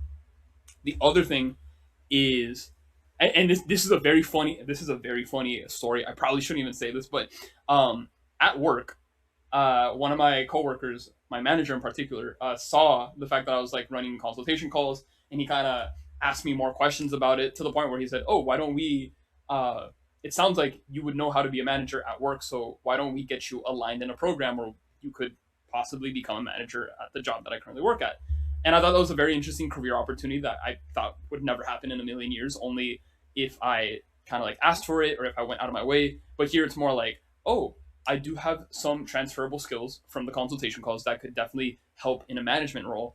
So if you help me prepare a little more for the context of what is needed in the actual company, then yeah, I could possibly become a manager here. And that's something that we're currently working on. Very interesting how that works out, because I always thought, I kind of had this defensive mindset where I was like, oh, if I'm working on a channel or on a project, I kind of want to keep that away from my own work, which I do think is important to do, because you have to separate, your professional work versus your side business and everything. But you can still leverage that, because one thing that I learned about this channel is, in your professional work, you have to kind of treat it not only as a professional job, but also as a community, meaning the people that you work with, the people that you are turning in assignments for, the deadlines that you assess as a group at work. These are things that you're going to have to deal with one way or another, and everything becomes easier when you're able to have a good relationship with your coworkers and just kind of chill and vibe with everyone. And so if everyone is truly understanding, and if they also recognize that the more valuable you are as an asset to the company, the more leverage you'll have going forward, this is something that you can go ahead and take advantage of whenever there's other opportunities in your personal life that you can put in the work. So one thing is, at work, I have again, I have this weird opportunity where I could possibly become a manager. My managers are aware that I speak a lot, that I kind of like talk to people a lot. So sometimes I get presentations that I have to do. Sometimes they're like, hey, you should actually come over and give the speech. Here's some time to prepare, which is very funny. But then consequently, because now I'm becoming a better speaker at work, I also indirectly become a better speaker at the channel. And it's, again, this cycle of, oh, I'm getting better at this one skill because I'm getting more exposed on that skill, both in my professional life and in my side business life, which is very weird. I didn't think that was something that was possible, but it happened. That's a really unique opportunity that, again, a channel can give you. The other thing is, and this sounds really, I'm not trying to say this to gatekeep, but I have been invited to playtest really big games that I can't talk about right now. And it's like, you want me to playtest me? Like, I'm just a guy, you know? And it's like, no, like these actual giant game developers are like, hey, could you take some time to play our game? And it's an honor because I'm like, this is like an exclusive thing. Like, yeah, 100%, you know? So that's been super fun. Um, there's been opportunities where I got to participate on podcasts and interviews. Again, once again, thank you so much, Thomas Stewart, for calling me out, and Blake as well. And Gabriel Fuentes as well, who also recently podcasted with me here. And it's just like another way to improve my communication skills. I got to present more, what's the word? I got to increase the credibility of the networking part. And so what's very important is when you're in a networking event, you know, everyone's kind of new, and there's a lot of, I think in GDC in particular, a lot of people tend to be introverted. Like, they want to speak out, but it's very difficult to get out of their comfort zone. And so one thing that I recognized is by having a channel, that was like the easiest way to like talk to people. It's like, oh, I run a YouTube channel. Like, oh, really? Like, what type? And I'm like, oh, it's called Fast Forward. And like, oh, let me check it out. And then I would ask them more about their games, this and that. And suddenly it actually becomes an interesting relationship where it's like, hey, you're making a game because you're at a game dev conference. How far is it from development? Like, are you done? Are you still in development? Is there something I can do to help? Do you want to give the channel a watch just to see if it's something that's useful? And it's just constantly helping out. So I really think it's really interesting to, again, leverage your channel even in a social setting, because that's something that can help you specifically with networking. The other thing as well is, and this is a very powerful statement as well, but once you have enough credibility of actually helping developers, proving the results, and doing what is necessary, you end up having a more of an authoritative voice. All right. And let me be very clear when I say this. Just because I speak onto the camera, into the microphone, I upload a video, and there's a lot of people watching, that doesn't necessarily mean I'm right. There's going to be moments where I say something incorrect. I have to make sure that, you know, that I'm human, that I'm going to make mistakes. Sometimes I'm going to succeed. Sometimes I'm going to fail, and that's totally fine. What you do have to be careful with is you can't be super egotistical and say, oh, I have a channel, so like I have everything. No. It's like, we're so human. But one responsibility that I recognized was handed to me more often than not is being an authoritative voice. Meaning there were times where even the developer making their own game needed to hear a decision that they weren't too sure to make, and that they were relying on someone else who either had the experience to do so or could leverage their foresight if that would make sense. So there's been so many weird situations where I had to make the call for the developer. Oh, delay the game. Oh, do this. Oh, launch here. Oh, sign up for this fest. Oh, don't add that. Oh, take this away. And I think the weirdest part about that is, again, I'm not the director of their game. They're the director at the end of the day. They choose what they want. It's their game at the end of the day. They don't have to listen to me. But the fact that I'm able to make that decision, that they follow that, and that they understand with confidence, like, oh, this is going to make sense because it's been proven that it works, is very fulfilling in the sense that, yes, I have the confidence and the experience to actually showcase or tell you what is necessary, what you should do. So that's important. But that's only because of how the channel allowed me to talk to other developers and grow that skill. If you put me on the pilot seat of a giant AAA game and I didn't have any experience with working with other indies or other games, I'm gonna crash the plane. Like, it's gonna be terrible. But now, like I said, because of all of these massive experiences, all of these conversations that I've been having with developers, I have a more cemented idea of like what needs to be done in order to drive your plane correctly. So I thought this is another way to say, hey, like, basically your confidence gets to be, you get to build your confidence, you get to build your ability to become an authoritative voice. You basically become a resource for developers when it comes to making harder decisions.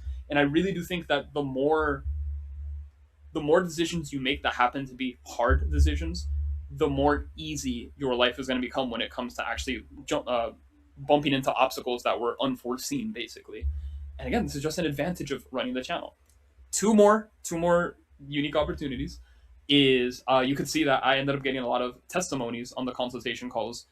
This is a screenshot of most of them. There are more now because this is outdated, but it is very interesting to just kind of take a step back and see all of the people that this channel has helped.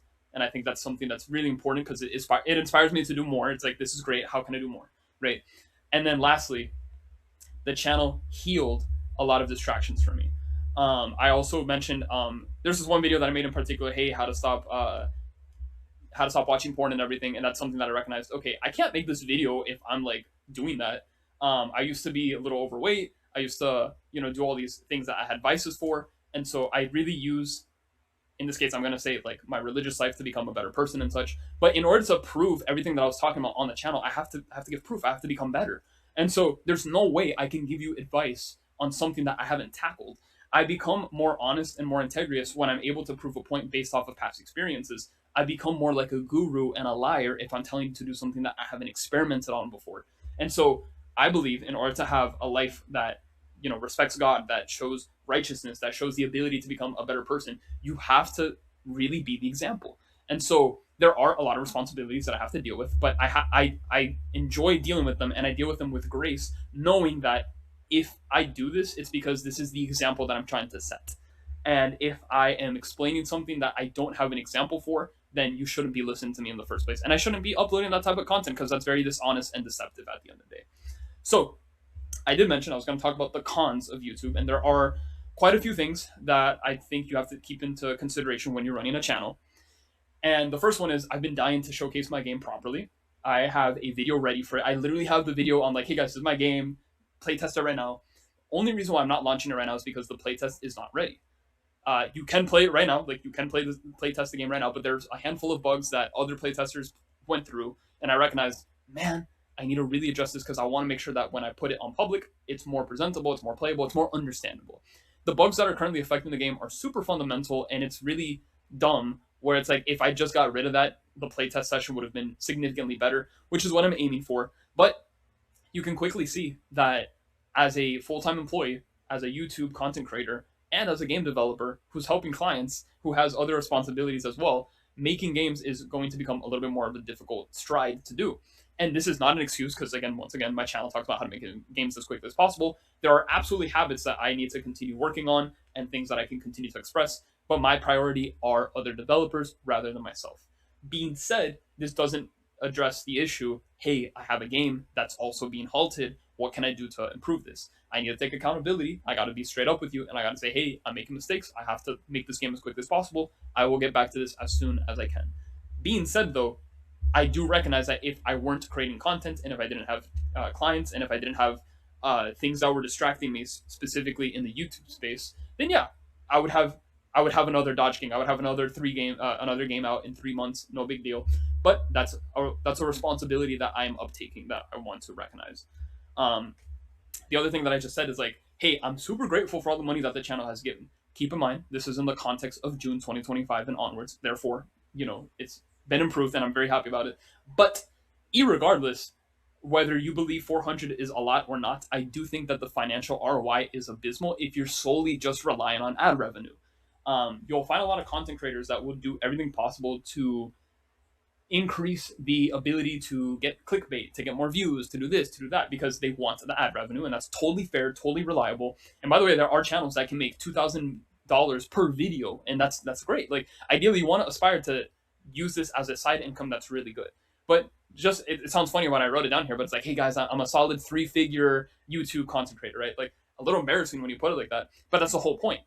This is only what happens when you rely on ad revenue. This is why the consultation calls, the conversions, the products, everything else really matters. And so if you ever see a channel that says, oh, today we're sponsored by this. Hey guys, buy my new shirt. Hey dude, it's just them trying to get more money off of the work that they're providing for you.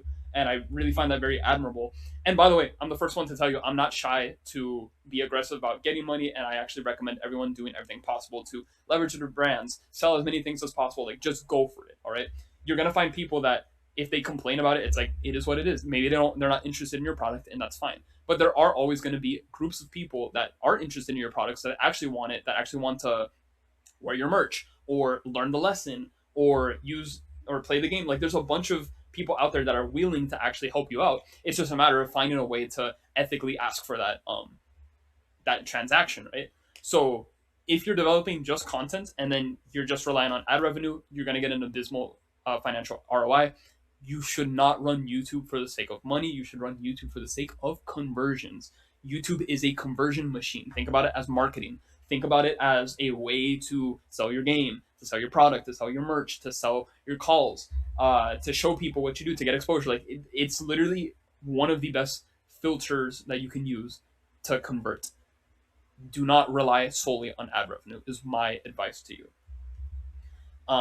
As well, like I said, one thing that I realized during the development of the channel is, okay, I'm not converting game styles because my audience is tailored to developers. And this is on purpose. This is exactly what I wanted to do. But then I also recognized that in order to make sure that I can convert my developers into something useful, I need to make sure that I'm appealing and making products for developers. This is where courses come in. This is where the consultation calls come in. This is where you helping the developer comes in.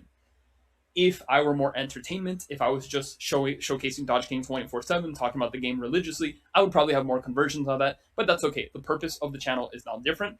What I will say is if you're trying to run a channel and you're trying to be, and if you're trying to convert your game on your channel, 100% you have to make sure that you're focused on your game, your brand, your studio as much as possible. Otherwise, you're not going to convert, okay?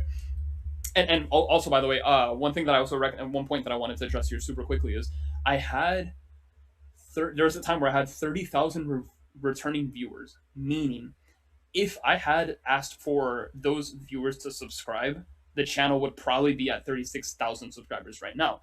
I could be wrong, because again, maybe it's just, oh, they happened to click on 2 videos, they didn't like it, whatever, okay. But notice how there are 30,000 people that watched the channel and only 55 of them ended up purchasing the game. That's a super small, that's a 0.01 point conversion, which is fine is what I'm saying, because again, I'm tailoring to developers, not to gamers. But just notice that this is a huge gap that you have, and you really, really want to make sure who you're tailoring to will determine the conversion rate. I'm pretty sure if I'm selling a course, a book, a consultation call, which is the case, I'm gonna have more converts than buying the game. All right, and you can say, oh, but the game's cheap and the course is expensive. Okay, it's the quality of who you're converting with, not necessarily the amount of money that each product costs. Remember that, because that's actually like another. I think the word I'm trying to use here is delusion, where it's like, oh, if you think that the price of the product determines if someone actually gets it or not. Controversially, that's not necessarily going to be the case. It's the deciding factor of if they actually want it or need it more than what is available resourcefully to them. Then, what did I put here? You're bound to make mistakes, and you must avoid an ego at all times, because if your method works, just because your method works doesn't mean it's foolproof for everyone else. Vice versa, maybe someone has a method that is really good for them, but it doesn't work out for you. Okay, like I said, I recognize that my channel did a couple of tactics, and it's very useful to grow with helping developers. Maybe if you convert every lesson that I'm telling you right now, it could be 10 times better, and you can have a channel that's a bajillion times stronger than mine. Congrats, that's great. But also, maybe you do follow everything, and again, maybe the algorithm wasn't nice. Maybe there's some viewers that just didn't like the channel. Like, there's a bajillion reasons to say, hey, a method could work, but it doesn't fully work for every single person. This is why you have to have a disclaimer whenever you're explaining a process, because again, everyone's going to have somewhat of a different alteration of results. I'm very confident in my results. I'm very confident in my processes for fast forwarding my game. Again, there have been games that got launched that followed the process, but there have been various different results. Some games got over 10,000 wishlists that were like really good. Others kind of barely scraped by, and unfortunate it happened. But you have to just really be aware about the fact that we're bounded by a lot of variance at the end of the day. Things could happen in a good way. Things can happen in a bad way. Accept it as it is and try to make the best effort possible. All right. The other thing is there's going to be a lack of control that you're going to have in a lot of departments, specifically view counts. Right? Like, let's say you are uploading a video and you're used to seeing the video get like thousands of views, hundreds of likes. Then you upload this one video and like you only get 7 views in the first like 2 hours, and you're like, okay, I think I have to retire, guys. I think we messed up. We can't like. It's fine. It happens. Remember, variance happens all the time. Sometimes you hit gold, sometimes you hit poop, and that's okay. Seriously, the most important part is just trying, keep going, do what you got to do, and this is if you want to take the route. If you recognize, oh, I don't really like this ROI investment, I don't really see the advantage, I think it sounds like a lot of work, okay, you can do something else. But this is my experience, and this is what I'm saying. Like, I had videos that popped off immediately. I had other videos that just didn't do anything, and I had some sleeper videos that just like they did nothing, and like a month later, suddenly they're performing. So just try it. Just keep trying out, no matter what happens. You're gonna run into a bunch of hate comments, a bunch of slander. In my personal opinion, I genuinely don't care. I personally think I have a thick skin, and it's like whatever. But I do have to mention this because I do know that there are people that they might feel a little bit sensitive about it. They might feel discouraged, and it might actually stop them from making content in the first place because they're like, oh, I'm very scared if someone tells me to do something that they don't like my game, that they don't like this, that they don't like that. And I get it. Like, I completely understand that you are basically putting yourself in a very humiliating space. You're very vulnerable. You have the ability to like just not have any defense of your own. You're putting a product, you're putting your child, you're putting your baby, right, your game out in the world, and it can just absolutely get demolished. And by the way, I genuinely believe that gamers are probably going to be one of the harshest critics of all time because it's just in general very difficult to please a gamer, specifically a modern gamer. So if you're like, hey, I'm scared to upload my game, or like I'm scared to talk about my game because I don't know if people are gonna like it. I just have to tell you, I'm sorry, but you have to like really, really, really understand that people are gonna hate your stuff no matter what. And to the same coin, there's gonna be a lot of people that are gonna love your stuff no matter what. And so this is gonna sound very impersonal, but whether they love or hate something shouldn't stop you or even inspire you to go forward. You should just move forward no matter what. The one that is consistent, irregardless of the person's opinion, is the one that gets the results at the end of the day. You might have 9,000 people that love your game. You might have 50 people that hate your game. And if you listen to the ones that hate your game more than the 9,000 that love you, you're in trouble. Vice versa. If you have a million people that love your game, but you're like, hey, I'm only going to keep making it because people actually want it. There's a valid reason behind that. Because like, oh, if you have a giant customer base and you want to keep them pleased, of course, I get that. But the whole point is always move forward, regardless of whoever has an opinion about your channel, your content, your game, whatever it is. All right. What did I write here? I said, oh, your game is trash and it looks like shovelware. Oh yeah, okay. These were actual comments that I found. I was scraping by and I was trying to see what were the most hateful comments that I got. And this was funny because it's like, oh, am I addressing the haters? Like, who cares? The whole point is like, okay, one comment said, your game is trash and looks like shovelware. We hate to see. Okay, cool. I'm learning. I recognize that the first time I made a game, it looked really bad, but that's okay. I'll make a better one, right?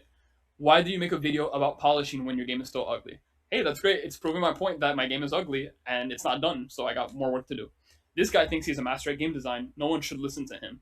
Okay, cool. Then maybe I gotta keep making more videos to prove a point. Who cares? The point is I'm just gonna make videos and I'm gonna keep going forward. But that's kind of like the mentality that you have to have. It's like, okay, is there anything else that you could say that would continue to possibly stop me? I don't care. And by the way, like I said, I love the love comments as well. I really think that when a developer takes the time of their day to sit down and say, hey, you are someone that you're helping me out with my game, this and that, that's beautiful. I genuinely also appreciate it. But also to the same detriment, I can't overemphasize, or I think the word I'm trying to use is like, you can't put on a pedestal, you can't worship someone's opinion on something that is very subjective, because how you see your game is not necessarily how, or your content is not necessarily how everyone is supposed to see it. You might have this beautiful intention of making sure like, oh yeah, this is good, and I want to make sure that everyone loves it, this and that. But again, you can't please everyone. And so if you have the ability to move forward without pleasing every single person, you'll have this really, really thick skin. You'll have this inner strength inside of you that says, man, I'm just going to keep going at it no matter what. And that iron defense of just going forward is what's going to get you the results that you need. Now, I am addressing some of the haters here, but I do want to address one of the best comments that I got last year, and I am pulling it up right here. I couldn't find the exact one that I had in mind, but if we're going to address some of the haters, let's address some of the lovers, right? From, I don't know if I should keep this person, in, what do you call it, anonymous. The comment is, You're such a gem. I was looking for this specific video for hours. Some marketing would skyrocket your views and potentially help many other developers finish their game. I think that's a very, very sweet comment. And it's just like, that's great. That can be motivating. That can be super good. But if I overvalue that, then suddenly all of my content is going to rely on just finding a way to rub my ego or trying to, overvalidate myself and such. And so, again, it's not to be dismissive. Like I said, I very much appreciate that. But it's one of those things where you just have to go forward, regardless of how you feel. I'm trying to see if I can find another one here, but I think the point stands what I'm just trying to get to. Oh yeah, here's the one. I wrote a long reply, but somehow it didn't. But somehow it didn't click reply. You did amazing. It's honorable. You made a game. You're making videos. You're doing your thing. I hope to surround myself with that kind of influence. This kind of connection matters more than outcomes. Thank you for putting in the hard work, pushing through inner and external resistances, and sticking with it even when it was truly hard, boring, and frustrating. Keep it up if you want. You matter, and what you do is meaningful to you and to everyone who understands how sacred this passion is. And this was genuinely, I think, my favorite comment of the year. So thank you so much for saying that. Again, I don't know if I should keep it anonymous, but that was a comment made by Beadine. I very much appreciate those words genuinely. All right. And so it's great. Like, that's a source of validation of like, okay, we're doing good, we're moving forward, this and that. But one more time, not to be dismissive, but it's just like, if you never got that comment again, would you stop making content? And the answer should be no. You're gonna keep going. And even if you get hated by every single person, you just keep going no matter what. All right. Now, there are a couple of important virtues or lessons that I learned about YouTube this year that I think is very, very interesting that I want to go ahead and share. And they're very brief, but they're more introspective here. And the first thing I noticed is active effort will give you direct results. It's so easy to say, oh, I'll do this later. I'll try that out. I'll see if this works theoretically. No. The world of theory doesn't work in reality. You have to address actions, issues, problems. If you want to make content, make content. If you want to make a game, make a game. If you want to do a booking session, make the website available. Do everything possible so that the effort is actually available and active. If you're someone that is just pondering all day and waiting for something to happen, it's not going to happen. You're the one that's in control of your life. You're the director of your game. You're the director of your life. And so every single action that you do will have a consequential output. If you wait every single day for something that is out of your control, that might be something different, but is it really out of your control? Is it out of control, or is it an excuse that you're making? Like I said, with view counts, for example, yeah, you don't really control who gets to watch your content, but that doesn't stop you from making a better thumbnail, better content, better ways of communication, better titles. Like, there's always something you can do to improve.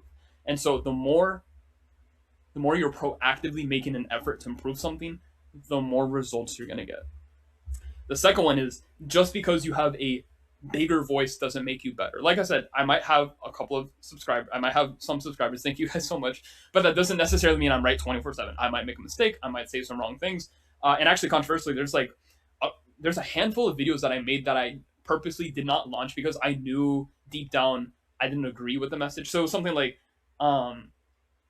there's a video, and I might make this one later. It's, should you listen to game dev advice? And so the main premise is basically saying like, yes, only if you think critically about it, which makes sense. But the problem is most of the videos started talking more about like specific developers, and I was gonna be wrong if I uploaded it. So I said, you know what, I'm not gonna do that. I don't want to make a mistake. I want to make sure that I'm respecting everyone as possible.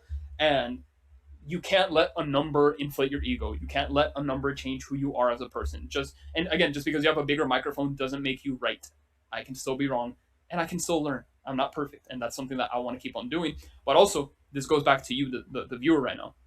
You might be in a position where you might feel really confident with your game. You might feel really happy about your life and everything, and that's great.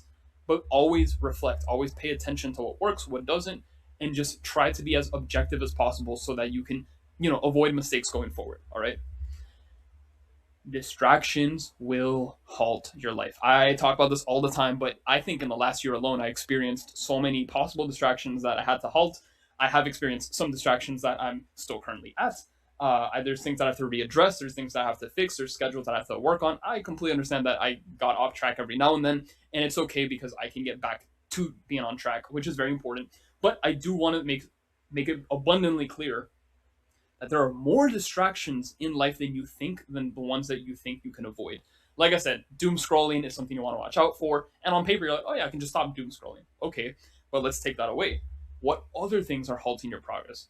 For example, maybe you're eating food that makes you really tired, and then that makes you fall asleep, and then suddenly you took a 40-minute nap, and then you realize, whoa, like 2 hours of my day just went away simply because I consumed the wrong food. And that's a distraction at the end of the day, right? Yeah, you need food, you need other things in mind, but like, do you need to have a specific super sweet, super fried, unhealthy meal, right? Are there small micro decisions you can make to continue gaining time and avoiding being distracted, right? These are things that I'm recognizing. Okay, there's a lot more than I thought. I'm probably 100% gonna make more videos on this, but be very, very, very, very, very, very vigilant with your time and how you use it. I think that compassion and empathy must be the forefront of everything.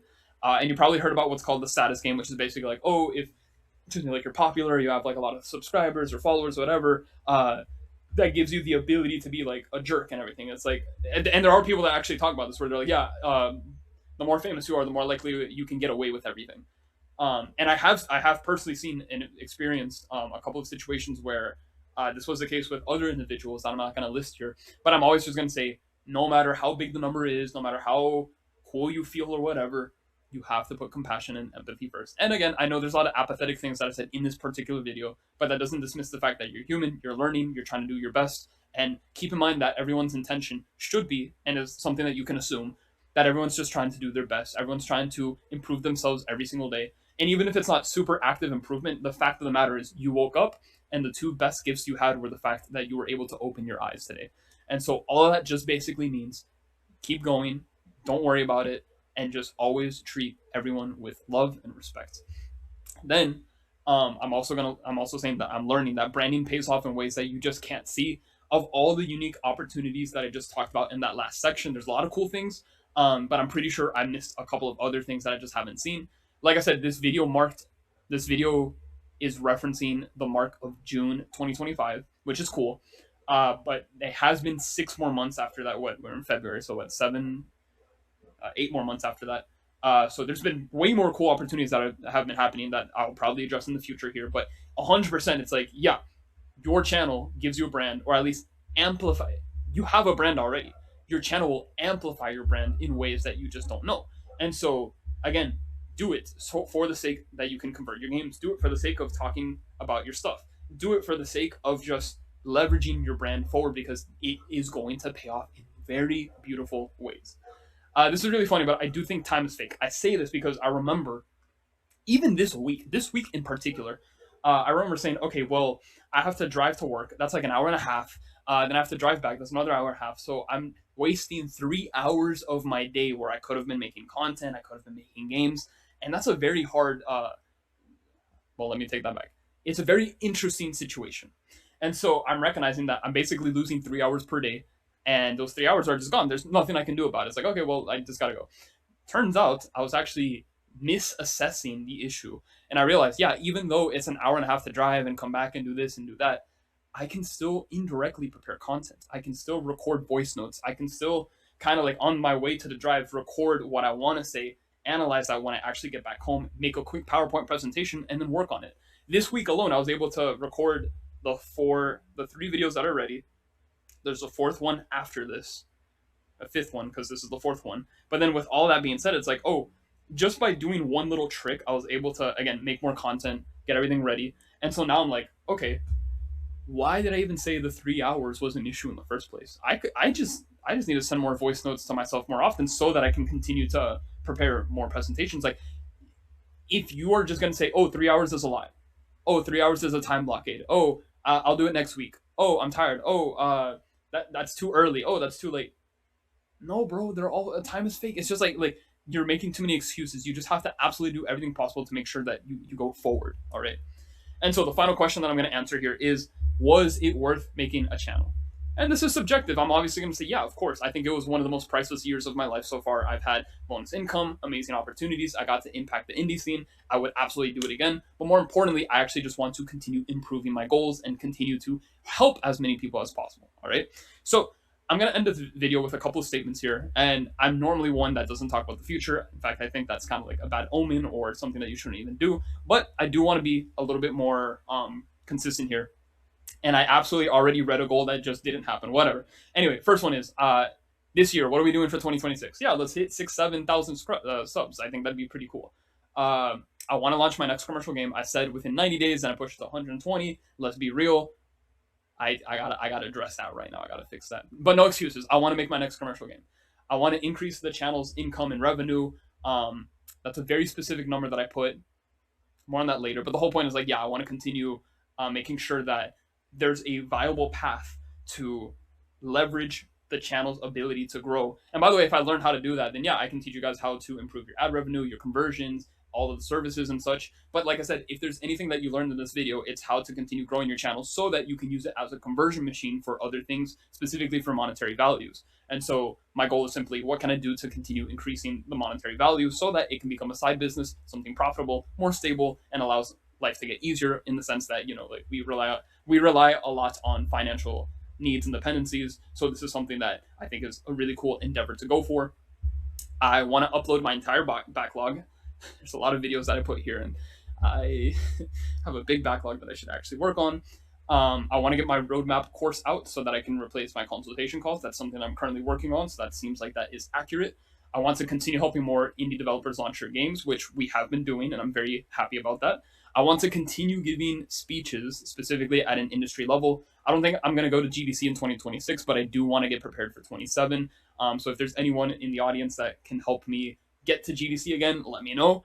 And again, I just want to continue to embrace this, continue to embrace speed by achieving these goals as soon as possible. That being said, I also think that these are very high level goals, that these are things that are going to have a lot of pressure if I just said it out loud, but it's already out. So let's go ahead and do it. This is the 4th video I recorded of the day. So let's go ahead and keep pushing forward. And like I said, we're stacked. We have a bunch of videos. There's already videos. And actually, yeah, that's what I was showing you on the phone right here. These are the 3 videos that I just finished recording that I'm going to go and upload momentarily. And like I said, one thing that I just really, really want to talk about again is I want to showcase all the games that we've been working on. I have a dedicated video idea for this, and it's going to be super, super cool. But I do want to give a special shout out to our biggest winner of last year, which is RogueJack21. Okay. These 2 developers have been absolutely cooking. They did a great job. I'm super proud of everything that they did.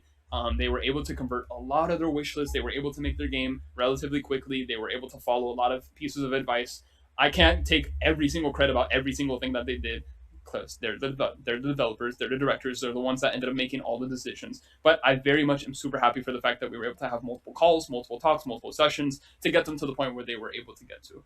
So if this is a result that you want to kind of emulate and such, once again, in the description down below, you can find out more on how to book for a call so that we can do a consultation call service and such, so that you can have a very successful game launch just like RogueJack21.